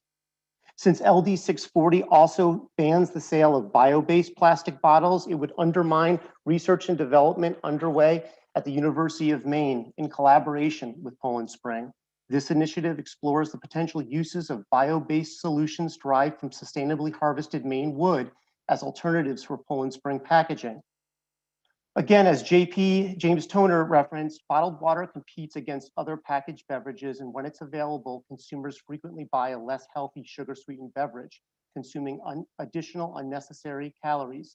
This unintended health outcome has been consistently documented and was also studied in the American Journal of Public Health and has been observed in those communities that were referenced earlier today that has banned the sale of bottled water. As this policy drives consumers to other packaged beverages, it will have another unintended consequence of actually increasing plastic consumption, since sugar-sweetened beverage containers have, on average, 59% more plastic than comparable plastic bottle of water. Lastly, we've invested hundreds of millions of dollars at our 3 factories in Maine to produce our products. We have no manufacturing capabilities in the state of Maine to produce products in the formats like aluminum, glass, or carton. As a result, a ban like the one proposed would cause significant economic harm to our operations, as well as the dozens of in-state vendors that we support. We're committed to keeping packaging out of landfills and the environment. On our end, Poland Spring has been recognized as a global leader in source reduction, designing for recyclability, material and innovation, and consumer education. We ask this committee to vote no on LD 640, and we look forward to continuing to work with all of you on progressive policy that helps drive the circular economy. I'd be delighted to answer any questions that you have.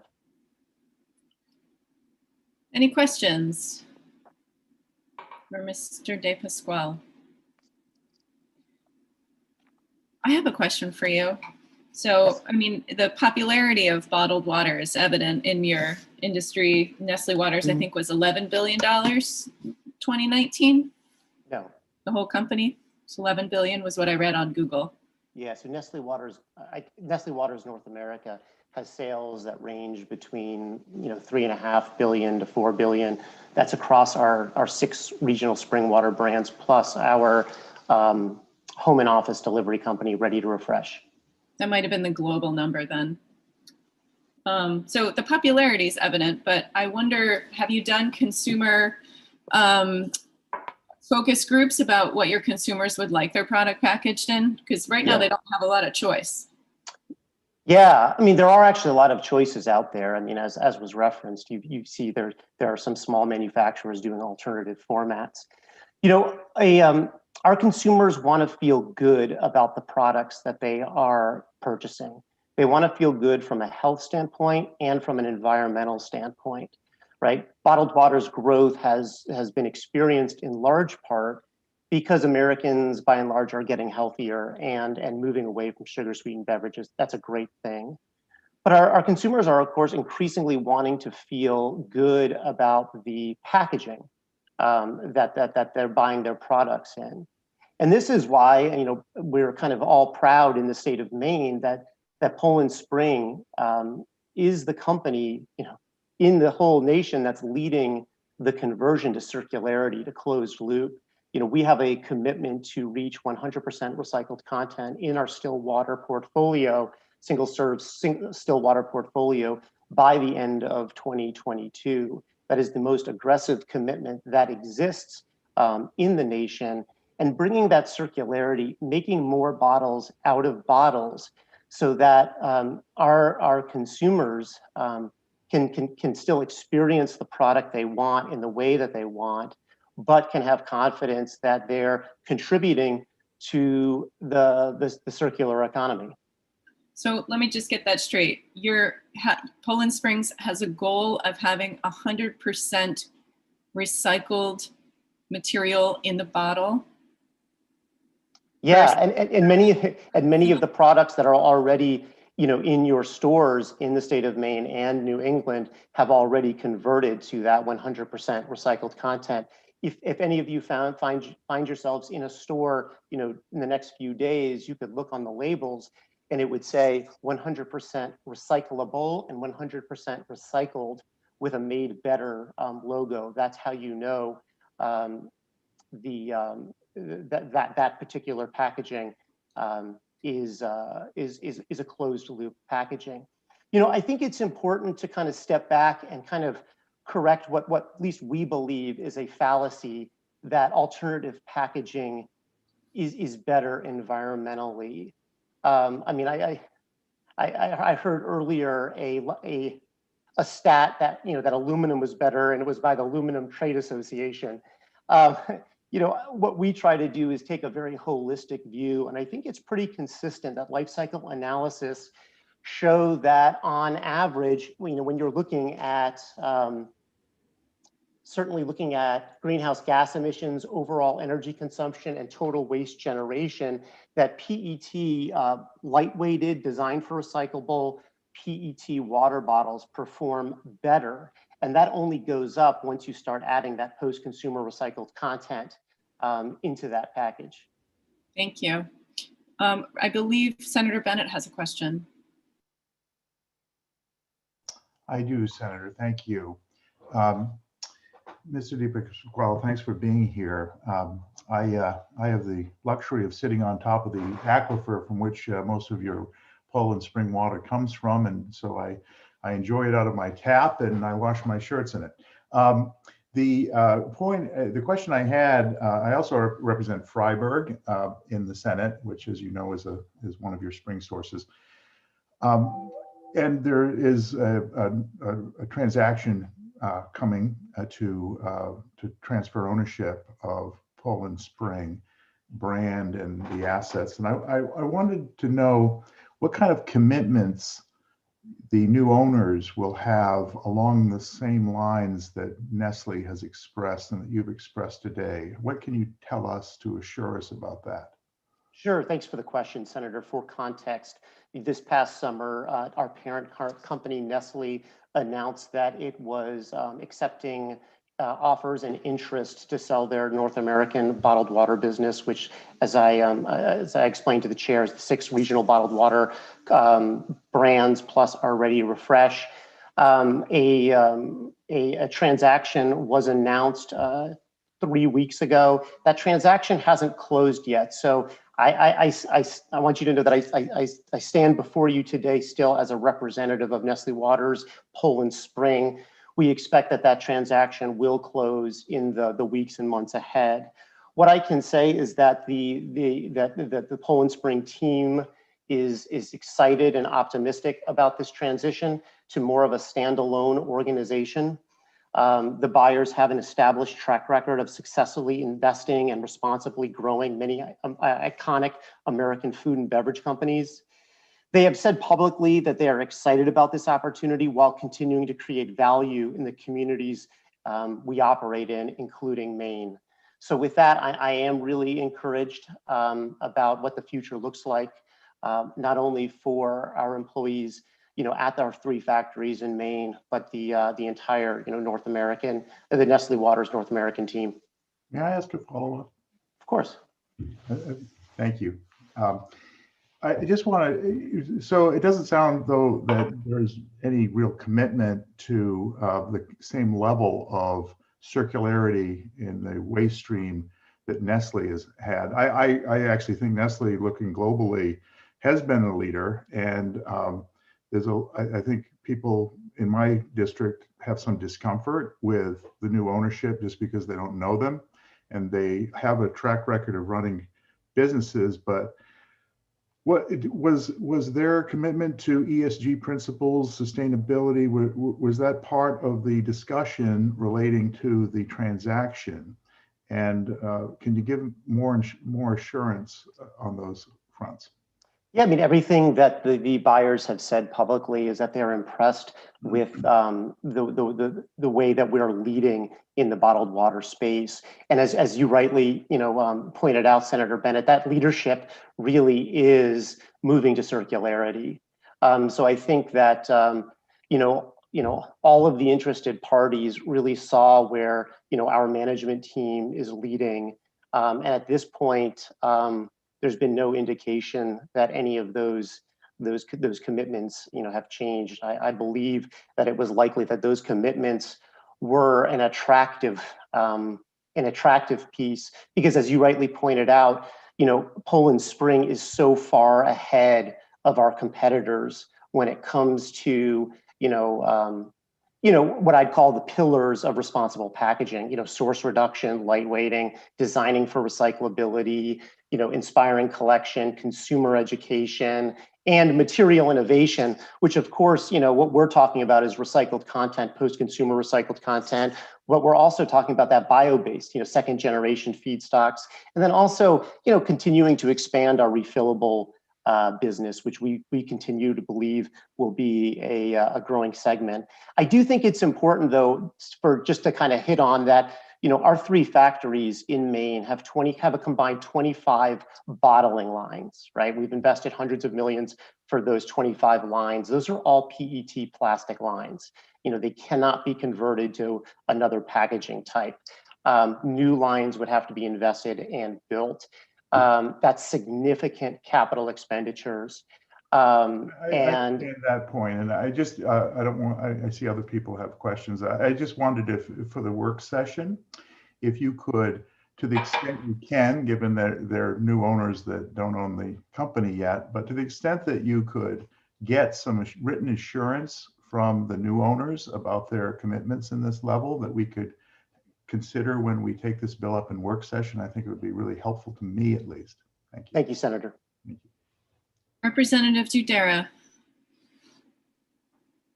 Thank you. And thank you for being here, Mr. DePasquale. And I'm glad that Senator Bennett was raising a point that I was going to raise too, that, certainly Poland Spring has been a leader in this closing the loop, and very ambitious goals. And it's, pushing other competitors to, do the same thing, which is great. My question goes to something that Representative Gramlich brought up about adverse health effects of plastic bottles for drinking water. And I wondered if you could just speak to that. Thank you. Yeah, I'd be happy to, Representative. Consumer safety is a #1 priority for the organization. So far, our testing has not detected any microplastics in our products. We have, from a global level, we have welcomed and participated in further research on this topic. We've supported, there was a large, some of you may have been aware, a large federal bill passed end of last year called Save Our Seas, which companies like Poland Spring worked with the Ocean Conservancy to pass.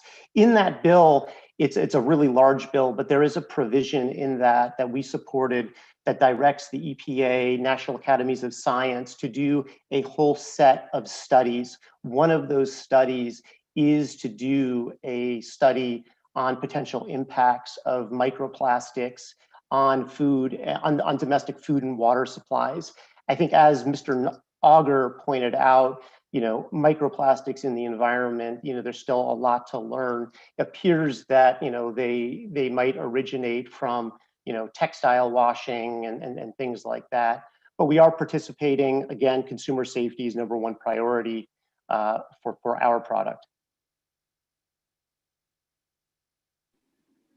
Representative Dudera, did you have a follow-up? Representative Bloom. Thank you. Mr. Di Pasquale, I would like to ask you about the recyclability issue again, about the 100% recyclable, 100% recyclable, 100% from recycled material. But is plastic, is that bottle infinitely recyclable? Yeah, no material is infinitely recyclable. Yeah, what is the recyclable? Yeah, there is a lot of studies on that. I mean, from what I think conservatively, what you would see if, looking at kind of an aggregate of studies on the recyclability of PET now, just talking about resin code #1, you would see that a bottle, probably could be recycled up to 25 times. And again, that would be a conservative number. Thank you. Is that information that you could bring or provide for us for the work session? Sure. Thank you. All right, any more questions? Oh, one more, Representative Dudera. Thank you very much. Just to follow up on that, the 25 times, does it make a difference whether, that plastic's been added to or not added to, or, I mean, does any degrade the plastic? Thank you. Yeah, that's a great question. So 25 times is a conservative statement saying that there is no new added virgin plastic to that, right? So if you are just that one bottle being kind of made, but of course that's unlikely to happen, particularly in the mechanical recycling process where, recycled content bottles are going to be mixed with bottles that have, 100% virgin plastic. When virgin plastic is recycled with, with recycled content, that 25% will spread a lot larger. Is that helpful? I don't think you mean 25%. I think you mean 25 times. Yes, exactly. Yeah. I'm thinking about our bill. You're jumping ahead a few weeks. That's right. That's right. One day at a time. Representative Bloom. No, you're good. All right. Any additional questions? Okay. Oh, Senator Bennett has a question. Sorry, maybe you heard this anyway, Mr. Di Pasquale, but it would be great for the work session if you could provide the data that you referred to about the health and toxins as well. Sure. Thank you. Okay. I believe that's it for Mr. De Pasquale. And next up is Christine Cummings and then Megan Diver.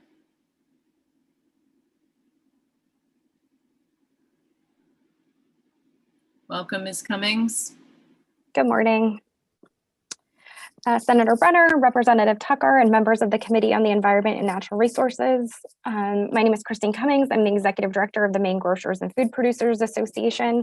As you know, we are a business trade group representing Maine's food community, Main Street businesses, including independently owned and operated grocery stores, supermarkets, as well as food and beverage producers, processors, and distributors and wholesale partners.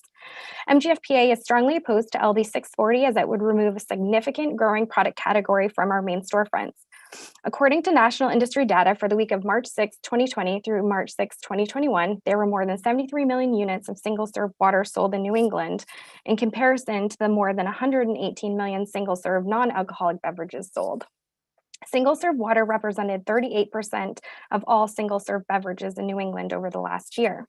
According to the International Bottled Water Association, Americans favor bottled water over all other packaged drinks.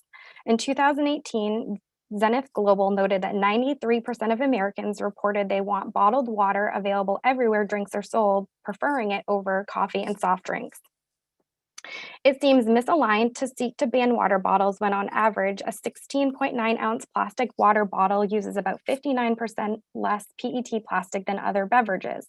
Soft drinks and other high sugar beverages need thicker plastic containers as a result of their carbonation and bottling processes.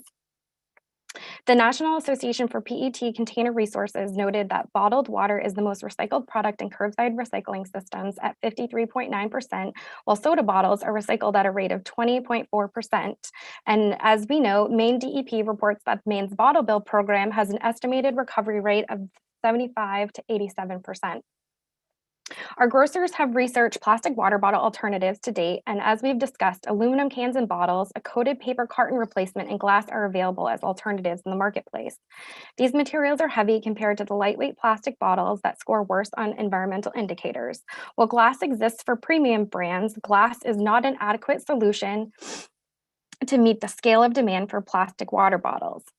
From a 2019 Fast Company article, I'm going to quote Darby Hoover, a senior resource specialist with the nonprofit National Resources Defense Council, noted, "To me, it is a bit ludicrous to put your water in a carton and claim that it is more sustainable than putting it in a plastic bottle, which in fact is more readily recyclable. And a plastic bottle can be recycled into new plastic water bottles. New recycling technology means the process could happen infinitely in a closed loop." And just one other point, without being repetitive, knowing we're on a 3-minute time restriction, one large beverage manufacturer was planning to test 12-ounce aluminum cans for their water. The limited trial was slated to take place in 2020, but due to the pandemic and the aluminum supply shortage, it never was executed, and we have no sight from the industry when the plan will be revisited. In addition, alternative packaging options also come at a significant cost to the consumer. It was anticipated that this trial run for canned water would have resulted in a 12-pack of 12-ounce waters costing approximately $5.99, which is significantly more than traditional plastic water bottles, as consumers can buy a 24-pack of 16-ounce bottles also for $5.99. The value proposition is unlikely to be favored by consumers and for some financially difficult. I have some additional details I'll include within my written testimony, which I'll submit after this. I'm happy to take any questions, and I appreciate the opportunity to speak today. Thank you so much. Any questions for Ms. Cummings? All right, not seeing any. Thanks for your time this morning. All right, and next up is Megan Diver, and then Alyssa Bonin, and then Billy Powell.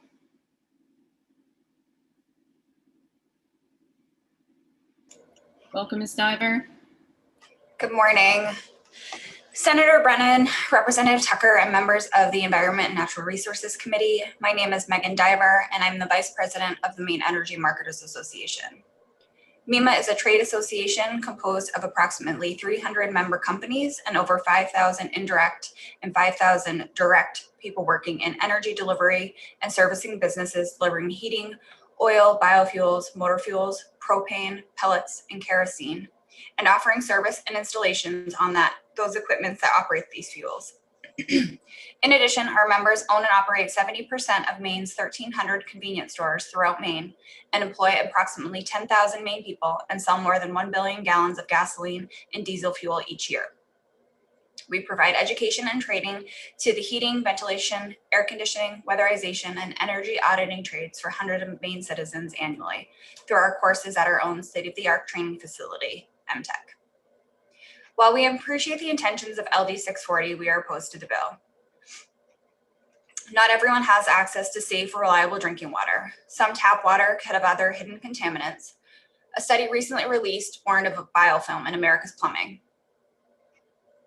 Think of biofilm like a mucous membrane that coats water pipes, harboring bacteria that contribute to 7 million waterborne illnesses that occur every year.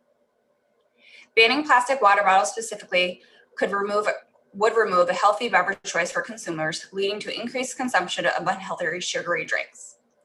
As I mentioned in my introduction, we represent 70% of all convenience stores and their owners throughout Maine. These stores are mostly owned and operated by small business owners that have already suffered financially due to the pandemic. Taking away a solid revenue stream at this time would only make things worse. Convenience store owners say that the sale of individual water bottles are a great source of revenue, and they have a strong profit margin. Without a reasonable replacement to offer customers, this ban is unreasonable during these already difficult times. The alternative to plastic water bottles are boxed water, which is 8 times the cost, water in aluminum cans, 5 times the cost, neither of which would make sense financially. Neither boxed nor aluminum can water can be reused like a water bottle can and could potentially lead to more trash. Putting in place these requirements would hurt our large in-state beverage producers. They may be unable to comply as readily or at all in comparison to the larger companies. There's a possibility that the companies may opt to simply not to sell goods in the state, creating more problems with product availability. In addition to the concerns above, we think it's important to note that many companies are already setting priorities and plans to integrate recycled contents into their packaging. Thank you for the opportunity to provide testimony. We urge the committee to vote ought not to pass on LD 640. Thank you so much, Ms. Diver. Are there any questions for Ms. Diver?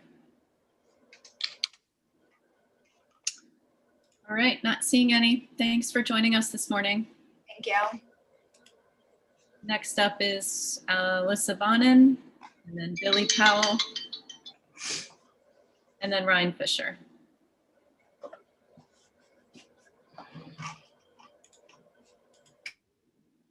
Welcome, Ms. Bonin. You can turn on your camera and unmute yourself when you're ready. Good morning. Can you guys hear me okay? You sure can. All right. My name is Alyssa Bonin, and I am a proud employee of Poland Spring. I come before you today to oppose LD 640. I have worked as a transportation specialist for Poland Spring since August of 2020, not long after the pandemic started and forced me out of my previous job in the restaurant industry. Our team as a whole helps organize and aid the transportation of the water from and between all of the Poland Spring facilities. In my particular role, deals primarily with setting appointments with the trucking carriers to ensure all orders are out the door and on their way to destinations. Poland Spring has provided me many opportunities and experiences that are new to me from an employer. I feel incredibly well taken care of, from the benefits and competitive wages down to the simple chance to work from home during the pandemic. LD 640 could potentially take this away from me, and I've worked very hard to get here. Personally, this is the first time I've not struggled to make ends meet, and I have Poland Spring to thank for that, something that I'm sure other people feel as well. Poland Spring has gone and created this more environmentally friendly bottle, switching over to the recycled plastic that they currently use in early 2019. I believe this bill will harm those of us that work for the company, as well as the many people that purchase our water, as it will potentially limit bottled beverage options down to more sugary substitutes, and many of those don't use recycled products. So we're going to put more plastics and harmful materials into circulation. Poland Spring has shown that they are willing to grow with the times and make these changes to help the environment. And so I think that trying to change to new methods and new materials might harm that. It might take away some jobs, might take away the company in general. There's a lot of possibilities here. I do urge this committee to oppose LD 640, and thank you for your time and consideration. Thank you for joining us this morning. Are there any questions for Ms. Bonin? All right, not seeing any. Next up is Mr. Billy Powell.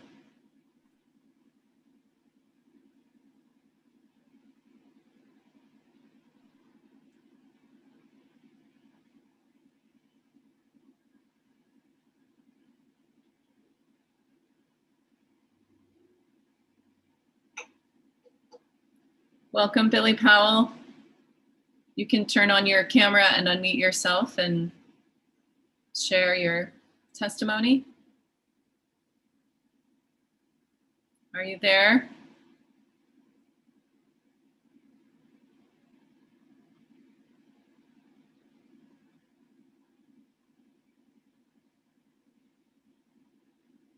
Hello? Okay.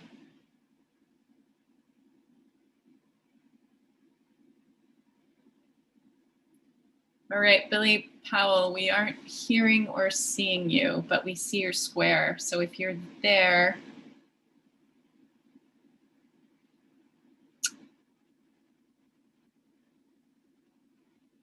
what we might do is have you leave the space, and maybe you need to kind of re-log in, or we can have you call in.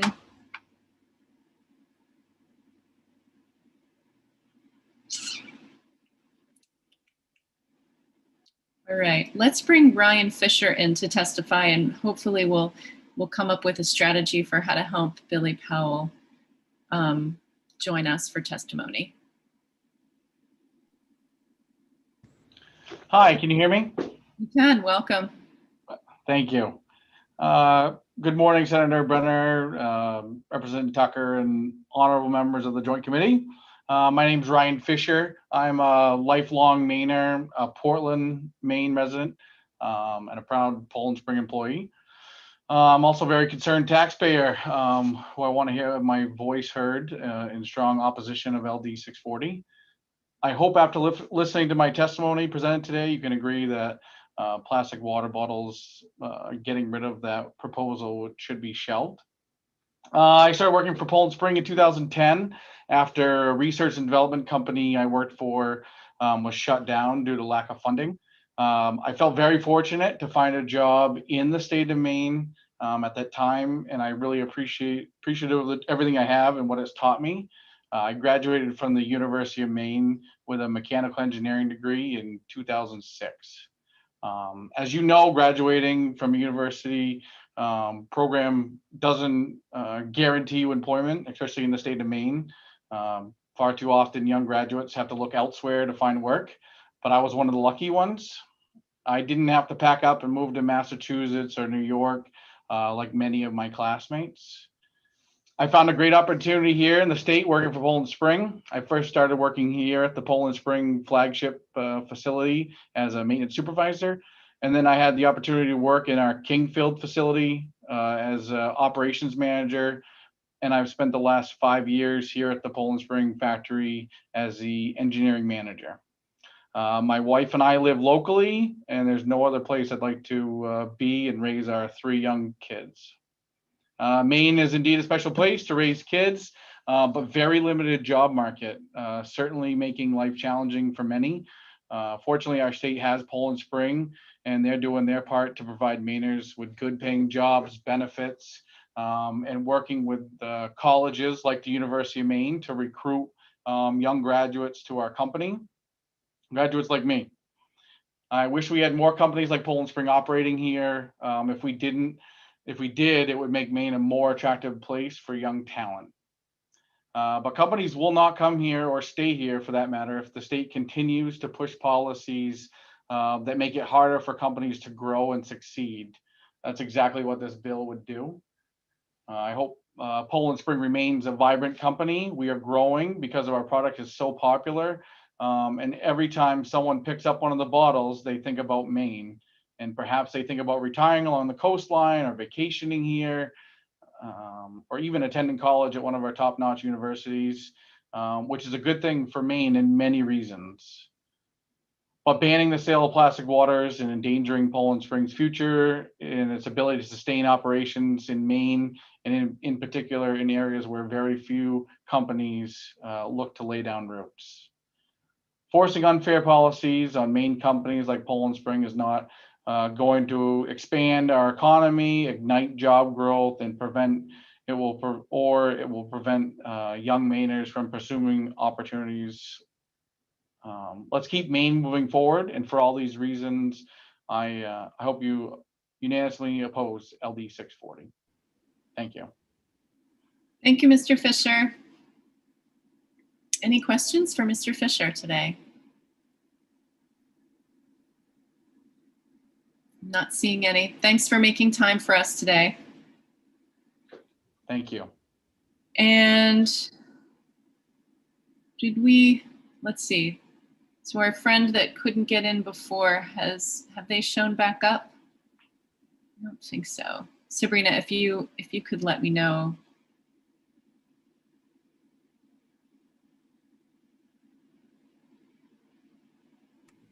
I don't see him either. Okay.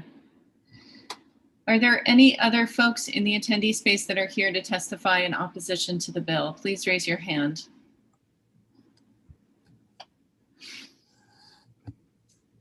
Okay, not seeing any. Is there anyone in the attendee space here to speak neither for nor against the bill?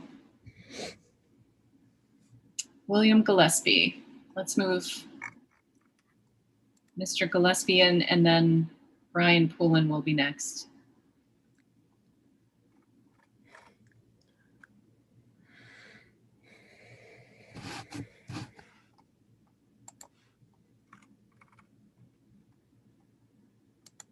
All right, Mr. Gillespie, you can go ahead and unmute yourself, and there you are. Hello. Good morning. Senator Brenner, Representative Tucker. My name is Bill Gillespie. I'm the legislative liaison for the Maine Fire Chiefs, representing more than 400 fire chiefs throughout the state of Maine. We are in opposition of this bill from an emergency services perspective. On every emergency that we attend, we do hand out bottled water in these specific sizes to allow us the opportunity to keep our firefighters hydrated. Some have said that we could go to larger bottles, but storage is obviously an issue. Fire trucks are very limited in storage, and we'd rather have equipment than personnel on than water.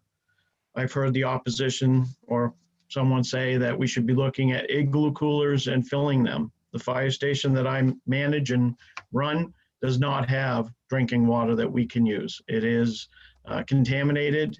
The building was set on an old dump, so we cannot really put water in an igloo cooler, plus the time that would take to fill an igloo cooler to have it ready to go on any response is unreasonable.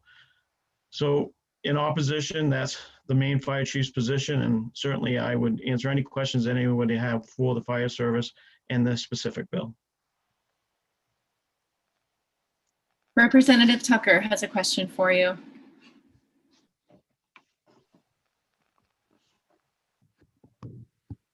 You're muted, Representative. How are you, Chief? I'm well, and you, Representative? Good. Where are you talking from? I'm the chief of the Liberty Fire Department, and Representative Ziegler is my representative, and I had a conversation with him last night. Ah, okay. You've taken a look at the bill, I take it? Yes, sir. So the fourth paragraph seems to say that it does not apply to distributing drinking water for the immediate preservation of public health or safety during an event that involves a emergency proclamation. Right. So in my understanding of that, that's the governor's decision to do a proclamation, and that doesn't have it on every structure fire. I see. Do you think that maybe that exception should be broadened? That would be for you to decide. We would have to get a hold of the water, so it still have to be for sale. And if we eliminate this type, I would find it very difficult to get that type of water in the state of Maine. I see.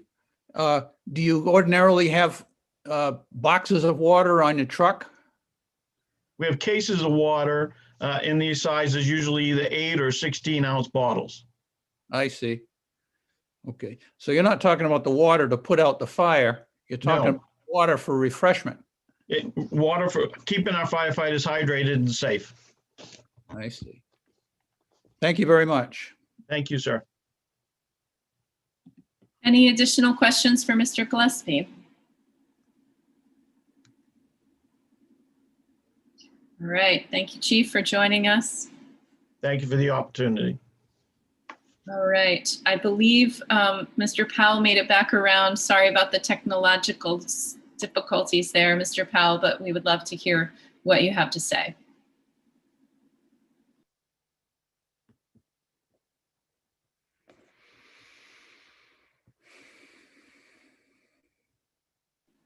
I believe you're muted still.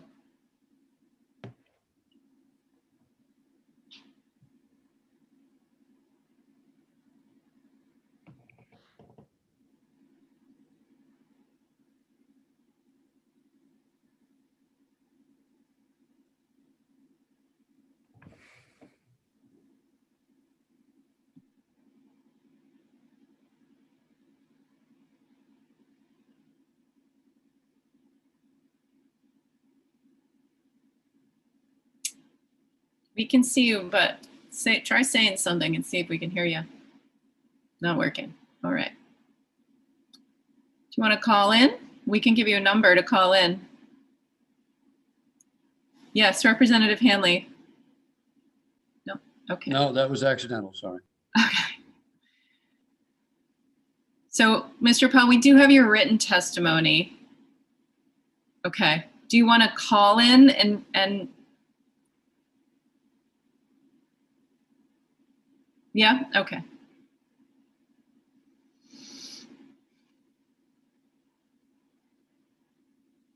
All right.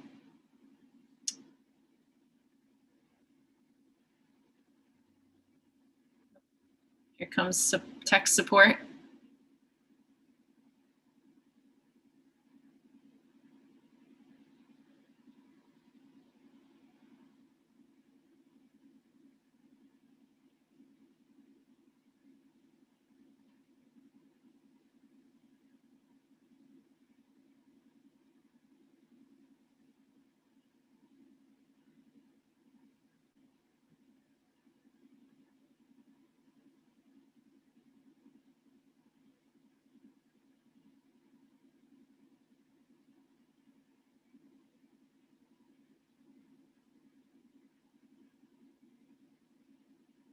Okay, you're going to call. Great.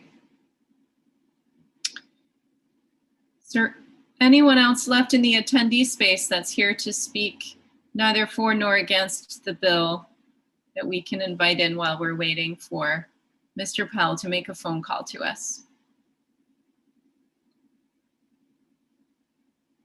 Brian Poulin.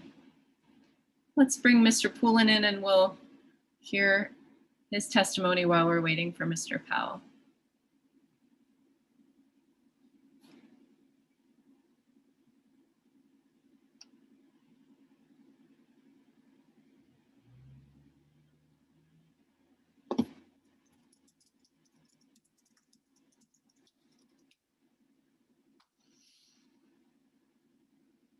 Welcome, Mr. Poulin. Thank you very much. Can you hear me okay? We can, yes. My name is Brian Poulin. I'm the president of Summit Spring Water in Harrison, Maine. Summit Spring is one of the oldest natural spring sources in North America. We've been revered for over 230 years. We actually predate the state of Maine. In opposition to the bill, I just want to say this is a bit like a cure for a disease that doesn't exist. We do not have a bottle problem in the state of Maine. Maine was very wise as an early adopter and became part of the bottle bill. And it is extremely effective at getting the bottles back into the recycling stream. If you want to really affect change, we need, and I've been a supporter for almost 20 years of a nationwide bottle bill. There are only probably, I think, 11 states out of 50 that have a redemption program on bottled water, and that's part of the problem. These bottles end up in the garbage, and we need to get them back into the recycling stream. So Maine has done a fantastic job of that. No one's required to buy bottled water, of course. A lot of people in Maine live rurally and drink their water from wells and such, but there are very valid tap water concerns. Arsenic and uranium and other things are present in Maine. So I have many, many customers that swear by the natural water and how it affects their children. A lot of people are very susceptible to allergies and tap water. So there's really no comparison at all between our source. We're one of the only sources in the world that captures natural spring water and gravity feeds it directly into the bottle. And we are completely exempt from any treatment whatsoever. So it's a very old source that predates the state of Maine. We can't, I hear the talk about crises and emergencies. We can't exist as a company just for emergency's sake. We have to be a thriving company to be able to help in the case of an emergency. There was some talk of boxed water and aluminum. Keep in mind, boxed water is lined with plastic. Cardboard doesn't hold water, and many aluminum cans are lined with plastic as well. The biggest problem with the bill is that it targets specifically Maine people. If plastics are ubiquitous in our society. If you want to ban all plastics in the United States, I'm right there with you. I'll bottle it in clay pots if you'd like, but it just doesn't work. Some of the early producers tried it. We used to do glass. We used to do 5-gallon bottles. We could not survive. Even companies like Voss from Norway started in glass, and they've all transitioned over to PET. It just is not viable. It's heavy, huge carbon footprint, and even the carbon footprint of bringing aluminum to us would be very high. It would require extra machinery that we can no way can we invest in to make the cans, even if that was the choice. So it really puts us in a really difficult position, especially when you target the most healthful product that people can consume. I'm incredulous that it would leave soda. And if I simply put THC in the water, then I'm okay to sell it. It seems ridiculous that we can put any kind of contaminant or chemical or product into the water and still sell it, but we can't sell the most healthful product, untreated natural water, to people. So I urge you to vote against it. I'd be glad to answer any questions, and thank you for having me. Thank you so much, Mr. Poulin. Senator Bennett has a question for you.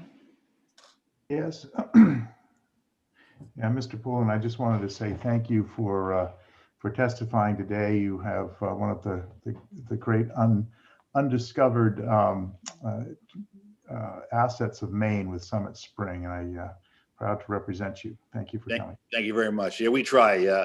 I've been at this 17 years here, tried to resurrect a very old brand. We've never made money in 17 years. So this is a very tough battle, and trying to switch packaging, which I have no love of PET. This is not new, right? We've been under attack for the package since I started, and they're searching for other alternatives, but they really have not been successful in developing. They're starting to increase the recycled content, which is great. I'll use as much recycled content in the bottle as they can provide, but it's been a tough fight, and PET has a long, safe history. The microplastics that they talked about is a worldwide problem, not a bottled water problem. The microplastics is because of the ubiquitous nature of plastics in our lives. So that's a whole separate issue that really is not targeted at us per se. Thank you. Representative Bloom? Oops, you're muted, Representative. Thank you, Mr. Poulin.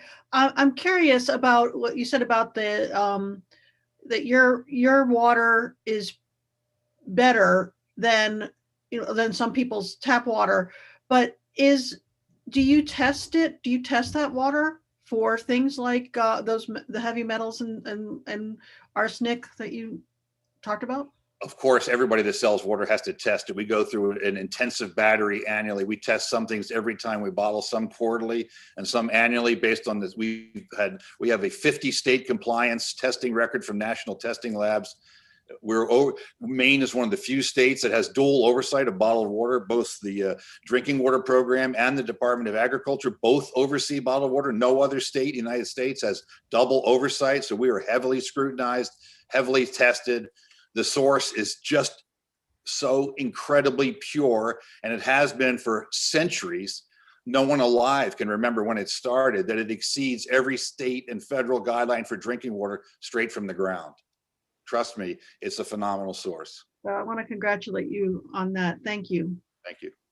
Representative Ziegler. Mr. Pullman, I also want to congratulate you, because so much bottled water we buy is from municipal tap sources, and you are putting a product out that is worth buying. So I appreciate that. Thank you. We do. There is a big difference. People need to read the label. They need to pay attention. Natural spring water. It says right on the bottle. Problem is, a lot of people don't read the package. But there are, Maine, this is like banning lobster or banning blueberries or banning potatoes.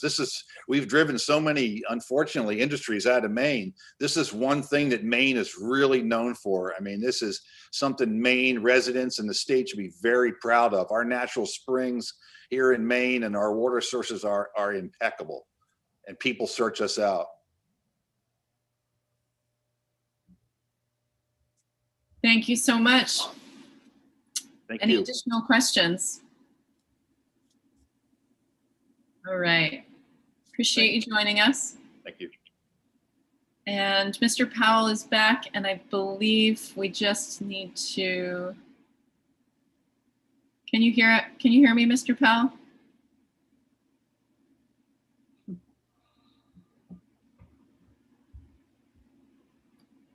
Let's see. Hold on. Sabrina, are we figuring this out?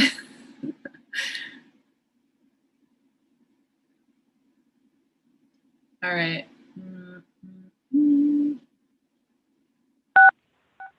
All right, Mr. Powell, let's see what happens. Can you hear me now?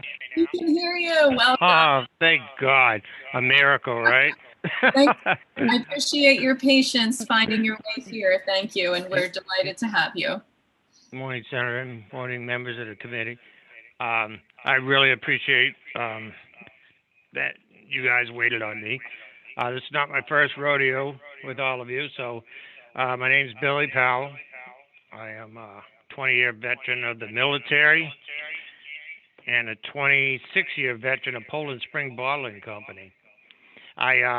They're not going to dwell on other notes that a lot of people have already said. They said some very good points. I'm just going to say that Poland Spring is a very dedicated company. We look after our consumers, and we definitely look after the Mainers. All the workers here are Mainers. Like I said, I'm old school. I've been here a long time.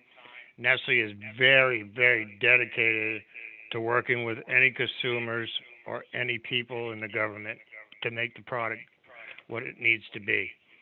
We have a good product here. LD 6040 is, to me, it's a little extreme. It might not be for most. To me, a single bottle of water is, that would be an 8-ounce bottle. So personally, I don't agree with it. Sorry about that. I hope that people do look at this and decide not to go with it. This will not hurt only consumers, but it will hurt the Poland Spring family. The Poland Spring family, if this bill does go through, I'll tell you, there's going to be a lot of people out of jobs, a lot of people. And with the pandemic right now, we have enough trouble surviving as it is. I don't think that we need an extra problem on our hands. The efforts of bottled water have been shown to result in negative consequences, like they said. I'm not a sugary drink kind of person. I've never drank soda hardly, and I really prefer water instead, and my family does too. A lot of the bottles are of bio-based materials. It's more practical thinking to me. Plastic is in almost everything that we touch, including this computer and this phone that I have in my hand. The bottled water industry, as far as like pollution goes, I'm like this with pollution. Bottles don't pollute, people pollute. So I would like to see us be able to drink our water too, but I would like to be able to go to the consumer and say, hey, we have a good product. This is what we're doing. We're not trying to hurt the environment. We're not trying to hurt the people. I hope that you look into this bill and decide fairly on it. Thank you. Thank you, Mr. Powell. Are there any questions for Mr. Powell before we move on? All right, not seeing any. Thanks for finding your way here and being patient with our process, and we're delighted to hear from you.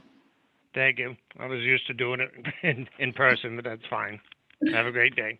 You too. Thank you. All right.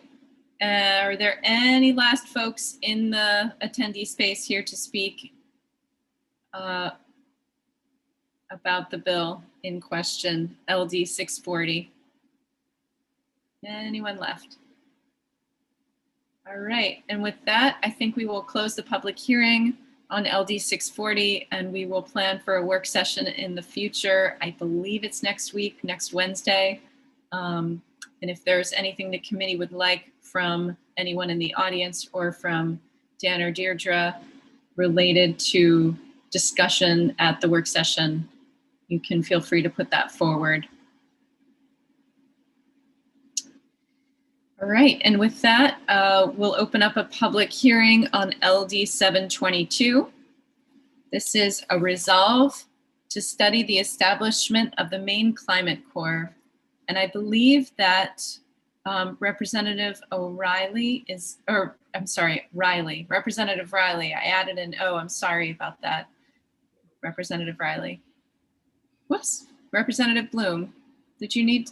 Yeah, thank you. I was just going to ask the committee, are we're not going to take a break between this and the next, it's 12:15. Do you expect this to be a short hearing? I don't think it will be extremely long. All right. Okay. Representative Riley, are you with us?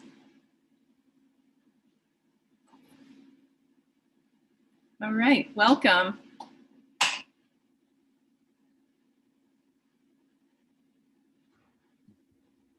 Awesome, thank you. And Representative Bloom, I promise to be as quick as possible so you can get to lunch, but thank you all for having me.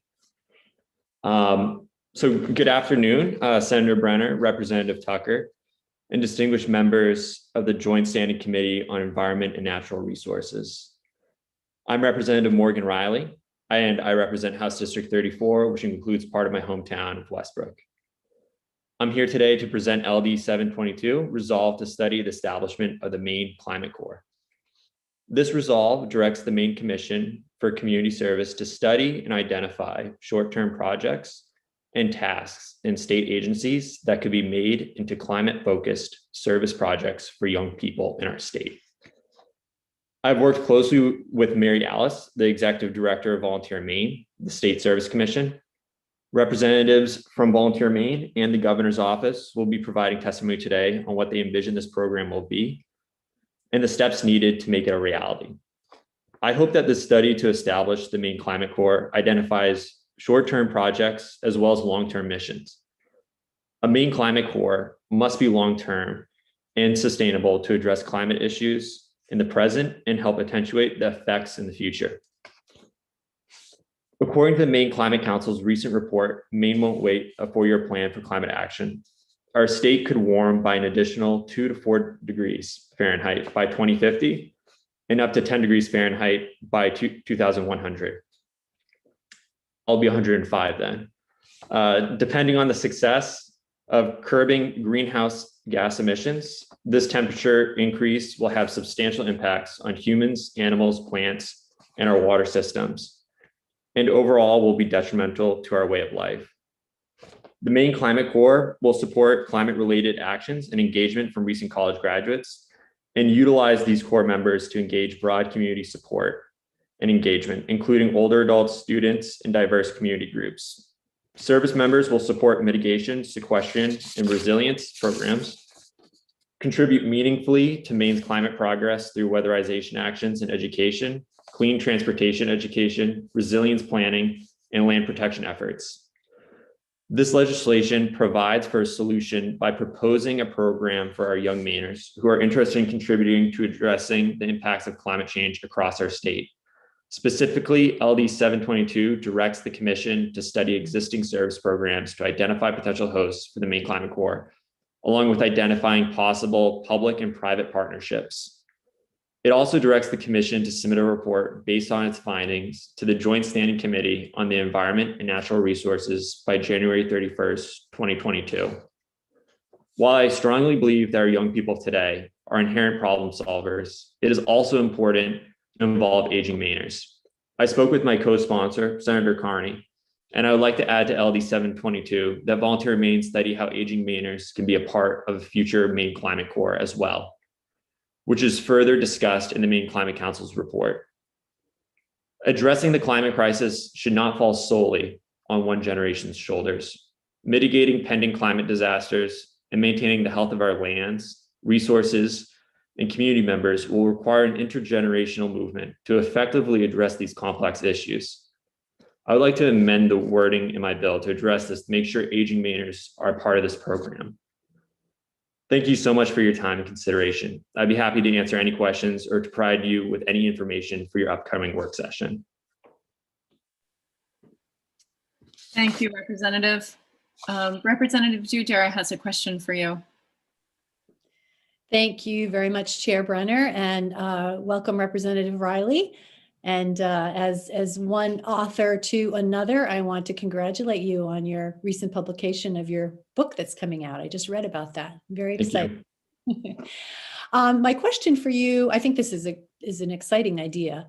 You mentioned that you will be looking for host organizations for the Maine Climate Corps. Do you mean a place where the Maine Climate Corps would live? For instance, one of the existing organizations we already have in Maine, or are you looking toward organizations such as Habitat for Humanity, which has a program called A Brush with Kindness, which is a weatherization program. The affiliate that I work with here, we've done some weatherization through that. So I'm just curious what you meant by that hosts language. Thanks.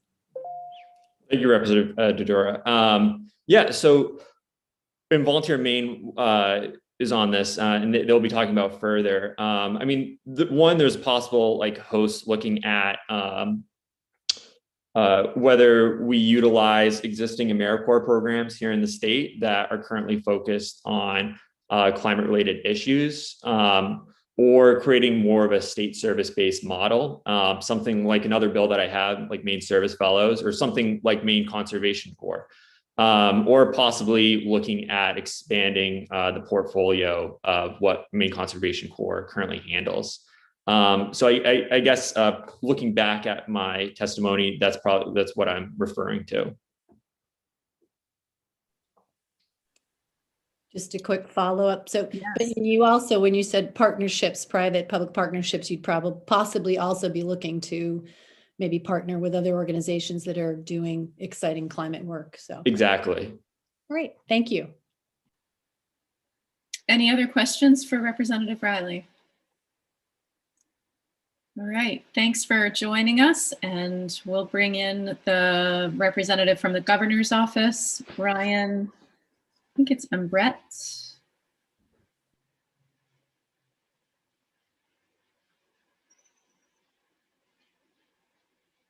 Welcome.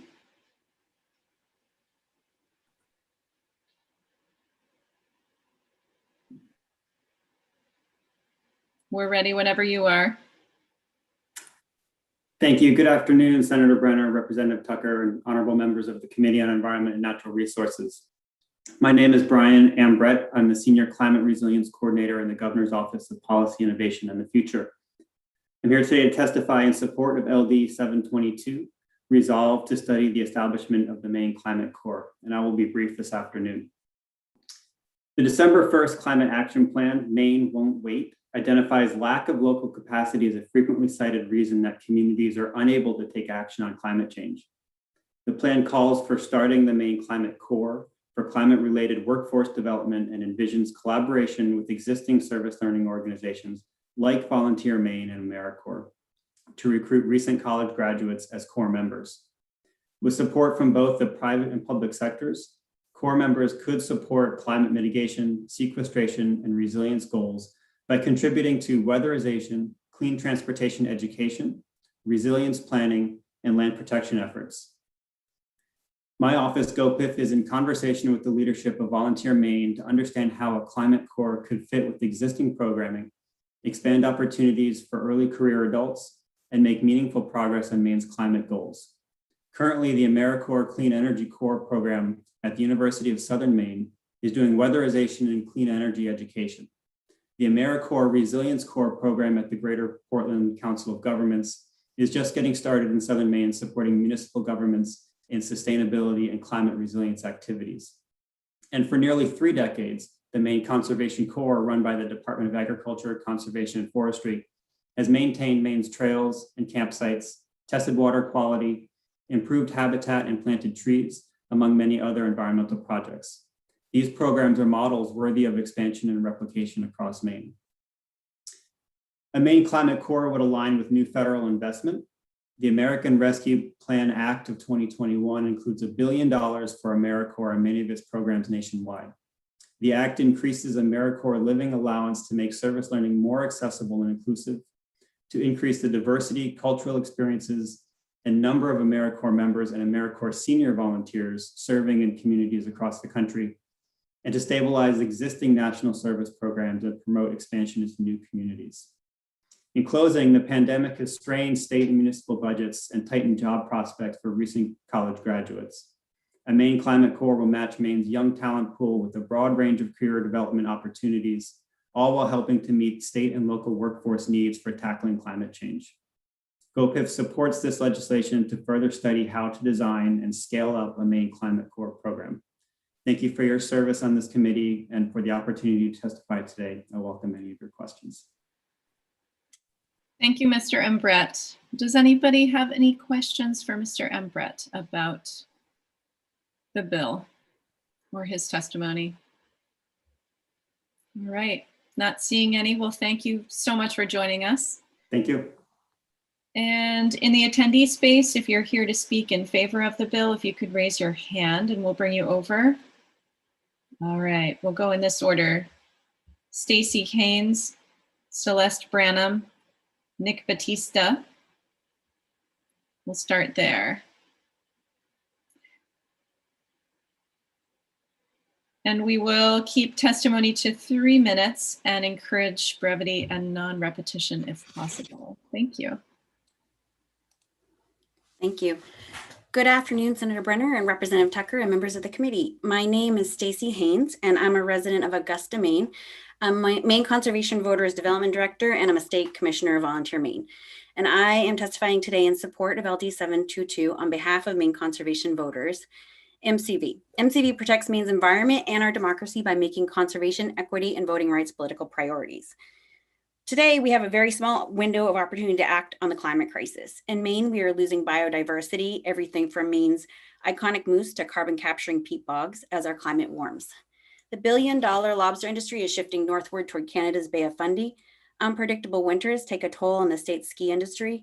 Maine has one of the highest childhood asthma rates in the country as a result of air pollution worsened by climate change. Maine Conservation Voters was deeply involved in the year-long process of drafting the Climate Action Plan to meet the state's goal of reducing carbon emissions by 80% and using 100% renewable energy by 2050.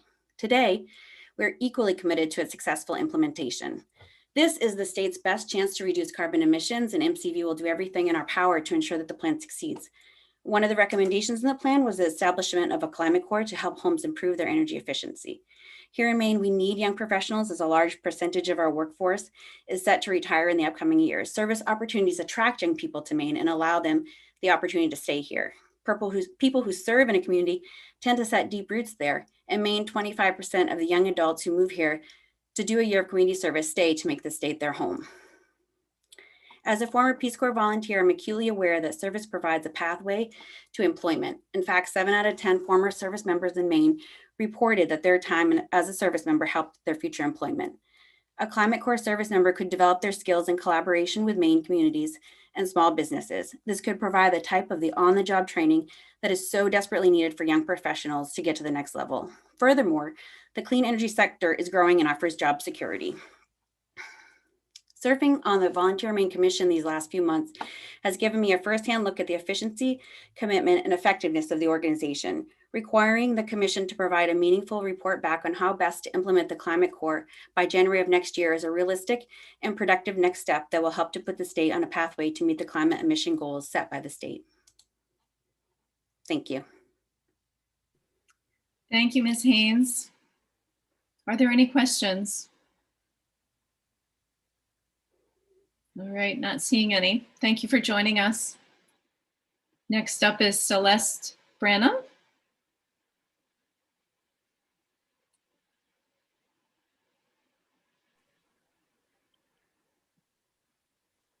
Welcome, Ms. Branham. Senator Brenner, Representative Tucker, members of the Joint Committee on Environment and Natural Resources, good afternoon, and thank you for this opportunity to appear before you in support of LD 722, a resolve to study the establishment of the Maine Climate Corps. As you know, my name is Celeste Branham, and I serve as chair of the Maine Commission for Community Service, also known as Volunteer Maine, the state service commission. Representative Riley has explained to you what constitutes the Maine Climate Corps. I would only reiterate that the resolve you have before you specifies in section 1 that beyond the establishment of that Maine Climate Corps, our service commission will first be called upon to study existing service programs, and as you have heard, to identify potential hosts for the Maine Climate Corps, submitting that study to you no later than January 31st, 2022. My purpose in being here today is to confirm the Commission's willingness, experience, and capacity to meet the provisions of LD 722. Please note that the Commission has been working in this field for many years, and the examples previously cited of the Maine Campus Compact's Energy Corps focused on energy use reduction and energy education, Greater Portland Council of Governments Resilience Corps that aids municipalities in planning and implementation of projects related to local climate impacts, and the Maine Conservation Corps as part of the Department of Agriculture, Conservation, and Forestry that has worked on land and climate-related projects for many years, are part of our grantees whom we have funded to support those activities. Notably, though, our commission is part of a national work group of state service commissions, the only commission actually east of the Mississippi, that is developing a climate corps and exploring a virtual leadership academy for AmeriCorps members. Thus, our abundant expertise positions the commission well, I think, to fulfill the provisions of the resolve. Further, we also will be able to apply federal funds that we expect to receive this summer to conduct this study comprehensively. Through the study, the State Service Commission will be able to identify coalitions, partnerships, like-minded organizations, which ultimately will be able to pool resources for recruitment, training, and skills development programs for core members, who, upon completion of their terms, will be poised and prepared to enter the workforce. In conclusion, through our grant funding experience and direct involvement in promoting climate action projects, our expertise, our agreement to apply federal funds in support of this study, and our belief that the study will inform the initiatives and projects the Commission will fund in the future, we believe that the Maine Commission for Community Service, or Volunteer Maine, is well equipped to undertake the requirements of the resolve LD 722, which we heartily endorse. Thank you for your kind attention and allowing me to stand between you and lunch. Thank you, Ms. Branham. Are there any questions?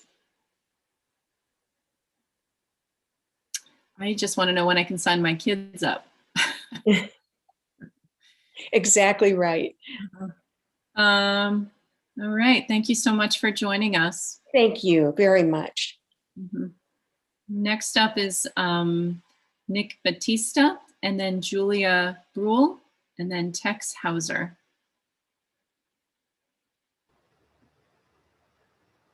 Welcome, Mr. Batista. Hello, good afternoon. Thank you, Senator Brenner, Representative Tucker, members of the Environment and Natural Resources Committee. My name is Nick Batista, and I'm offering this testimony on behalf of the Island Institute in support of LD 722.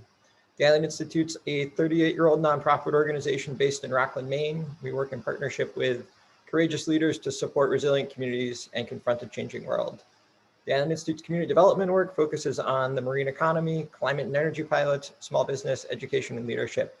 Broadband is foundational to all of this work, and all Mainers need to have the ability to use high-speed, reliable internet. The Island Institute participates in the Maine Climate Council process, including having staff on various working groups. One important perspective we bring to this process is the needs and capacity constraints of small communities.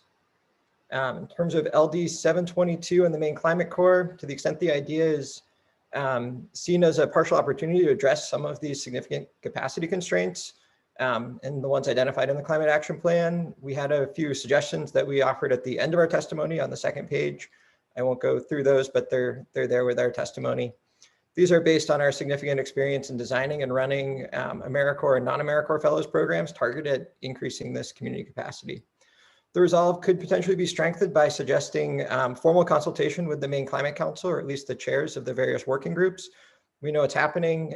Brian and Brett testified that GoPIF has been involved in this, but I don't think it hurts to explicitly make these linkages clear, particularly with organizations like Efficiency Maine Trust, who are doing weatherization work on the ground regularly or supporting that work. It's also worth noting that a climate corps designed to achieve the state's greenhouse gas emissions targets rather than promote climate action more broadly may look a little bit different than one design for climate action. And so I think that's an important consideration for the committee. The Island Institute's happy to participate in this process, either with the committee or with the commission, and otherwise use our experience to help inform the development of the climate corps. I urge you to support this bill as well as the other bill that Representative Riley mentioned about Maine Service Fellows. Both bills I think will fill a much needed gap in capacity support for Maine's communities.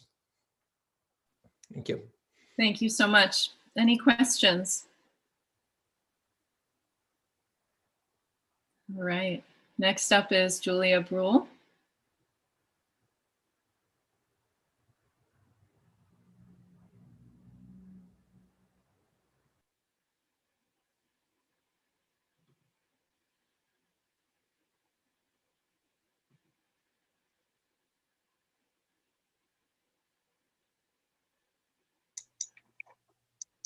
Good afternoon. Welcome. Thank you. Senator Brenner, Representative Tucker, and members of the Environment and Natural Resources Committee. My name is Julia Brule, and I am the Resilience Corps Program Manager for the Greater Portland Council of Governments, also known as GPCOG. Please accept this testimony in support of LD 722, resolved to study the establishment of the Maine Climate Corps. We are grateful that Representative Riley brought forward the opportunity to advance climate action in Maine. GPCOG serves 30 municipal members from Sebago Lake to Casco Bay and the County of Cumberland, helping member communities work together on the widest variety of issues. We staff the region's Metropolitan Planning Organization, which allocates federal transportation funds to roads and public transportation, which extends our service territory into York County, including Saco and Biddeford.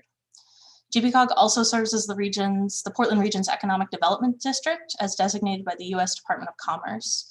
We offer numerous recovery and resilience programs, including the GPCOG Resilience Corps program, an AmeriCorps program that I manage, coordinating the work of 14 extraordinary Corps members. The aim of the Resilience Corps is to add a boost of capacity to local governments seeking to adapt and proactively respond to both short-term and long-term challenges to the economic, social, and environmental systems. Corps members assist on projects related to regional and community resilience and help accelerate civic innovation, climate action, racial equity, and digital equity for all Mainers. We currently have a number of Corps members focused on climate and sustainability and plan to grow that number in the coming year. Our Sustainability Fellow is supporting the City of Portland's Office of Sustainability in communication and public outreach around the One Climate Future Plan. Our Climate Action Fellow is supporting the sustainability team here at GPCOG in developing vulnerability assessments for municipalities in the region and supporting the new rollout of a municipal climate action planning program. And our Environmental Resilience Fellow is helping coordinate a regional shellfish working group, which shares expertise and best practices for management, conservation, research, and monitoring. We're currently only 5 months into operating this program, but one of my primary takeaways is that young professionals really want to advance sustainability and climate work in the state of Maine. About half of our cohort are Native members, Native Mainers, and the other half relocated from around the country to take on this role. They have a strong desire to grow their skills, expertise, and networks in climate in Maine so that they may pursue careers in the environmental sector after their terms of service. Further, I've seen firsthand the tangible impacts that this increase of capacity at the municipal level is having on advancing projects that had previously and might otherwise be left stagnant. And finally, we believe that this program has the potential to be scaled or replicated for a statewide impact. For all these reasons, we ask that you support LD 722. Thank you for the opportunity to share our support of the bill, and let me know if I can do anything else to help advance the legislation. Thank you so much, Ms. Brule. Any questions?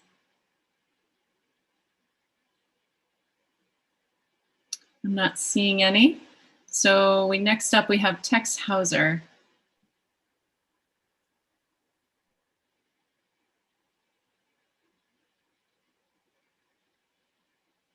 Welcome, Mr. Hauser.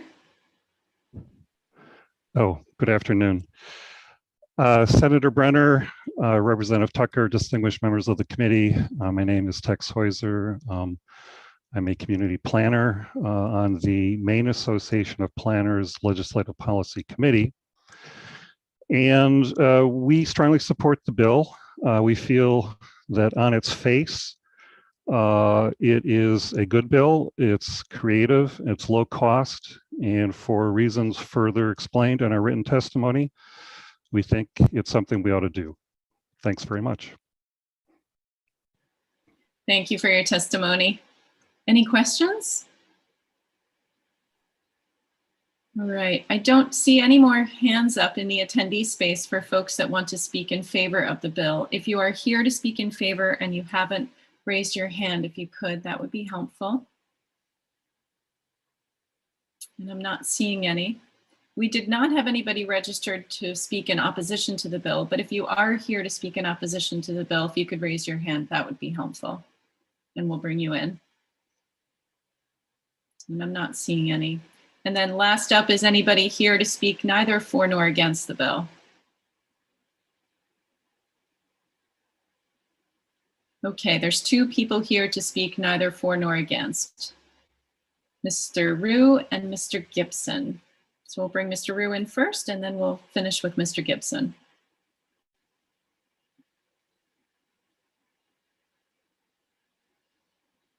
Welcome back.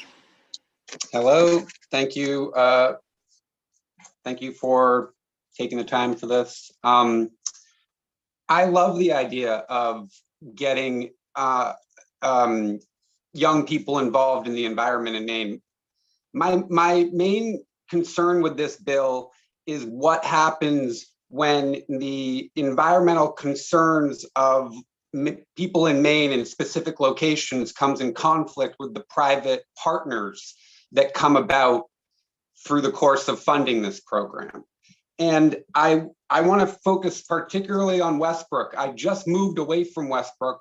I think it's a great place, but I'm concerned about air quality there. And last summer, in June, the Federal Energy Regulatory Commission approved the final stages of the Westbrook Express project, which will allow for larger amounts of gas to be transported from Dracut, Massachusetts up to Westbrook through the expansion of compressor station and pipelines. And the result of, according to the environmental assessment report, emissions from operations at the Westbrook compressor station will increase by 78,322 tons per year of carbon dioxide equivalent, for a total of 234,560 CO2e tons per year. To put this in perspective, the average car emits 4.6 tons of CO2 annually, which means the predicted increase in annual emissions from the Westbrook compressor station is equivalent to the average annual emissions of 50,991 cars. So if 19,000 people who live in Westbrook drove twice as much as they do now, including kids, they still would not create as much greenhouse gas emissions as the Westbrook compressor station, yet people in Westbrook don't even know about the Westbrook Express project. And this is because private equity, the expansion of natural gas, relies upon aggressive misdirection. So I want to say here that really all it takes is to just talk about it. And no, we haven't been. This has been a year now. Nobody talks about poison that's being put into specific places in Maine. So my concern with this environmental bill is that we talk about this existential issue of climate change. Got it. Thank you. And I think that if there was if municipally controlled air monitoring in Westbrook would be a great thing, and I would love to get behind it if anyone is doing that. Thank you for listening to me. Bye. I'm done. Thank you, Mr. Rue. Any questions? All right, not seeing any. Thanks for joining us again this morning. And next up is David Gibson.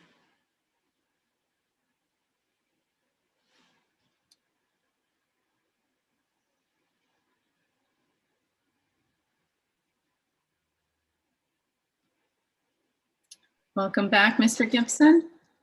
Yeah, I'm sorry. I actually wanted to testify for the bill and I had to leave the hearing for about 20 minutes. Is that okay if I testify for it? Of course, of course. Thank you. Senator Brenner, Representative Tucker, and members of the committee, my name is David Gibson.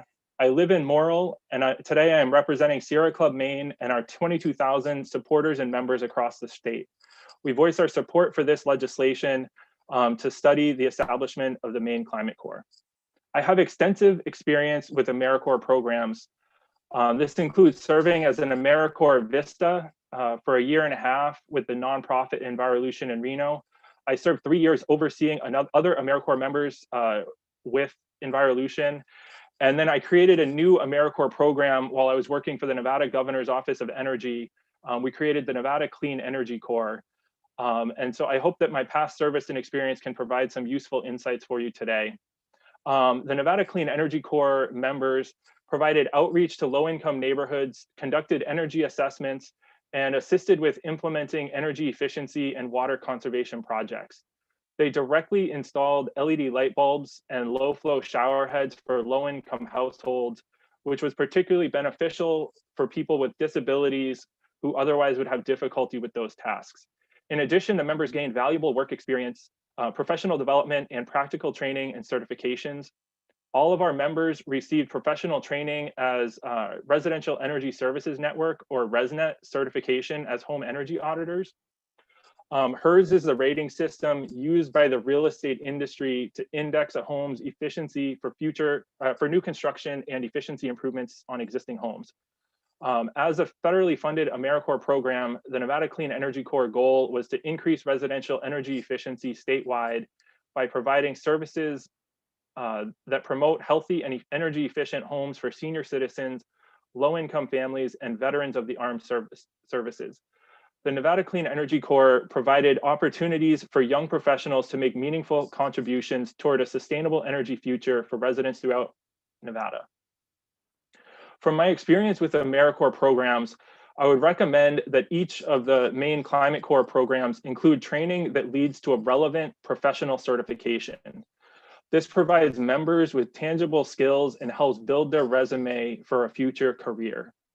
I would also encourage the Maine Climate Corps to provide opportunities for members to meet with professionals in that field that they're working in, and to provide opportunities for AmeriCorps members to meet and collaborate with other members working on different projects in the same geographic area. For instance, if there are some that are working on clean energy or energy efficiency, meeting with others that are working on wetland restoration or other types of projects. This will make the Maine Clean Energy Corps an effective job training program and create new career paths implementing climate solutions throughout the state. I would also recommend that the state allocate funding to local nonprofit organizations to provide a portion of the matching funds required to host AmeriCorps members. This will ease the difficulty of fundraising for new AmeriCorps programs, accelerate the deployment and success of the Maine Climate Corps. I hope that the study can help to identify other sources of matching funds to enhance the Climate Corps program. In my written testimony, I have included some recommendations for other types of projects that I think that the Maine Climate Corps could cover. And I want to thank Representative Riley for bringing this forward. I'd be happy to answer any questions from the committee. Thank you, Mr. Gibson. Any questions for Mr. Gibson? All right. Yes, Representative Dudera. I just wanted to say that is so fortuitous for us, Mr. Gibson, that you've had that experience. That's great. And thank you for coming back to be able to tell us about it. Yes, you're welcome. Any additional comments or questions? All right. Not seeing any. Thank you for joining us. Yes, thank you for having me today. Are there any other folks in the attendee space that are here to speak Neither for nor against the bill.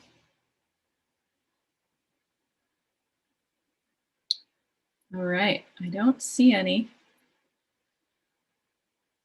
Is there anything anyone would like to have for the work session for this bill that they want to bring up now while we have Representative Riley with us? All right, so I believe we have a work session for this bill next Wednesday. And I look forward to talking more about it with all of you. Thank you, Representative Riley, for bringing this forward. Thank you. And hopefully you all can have lunch now. All right. Any last thoughts, housekeeping items, things I'm forgetting about?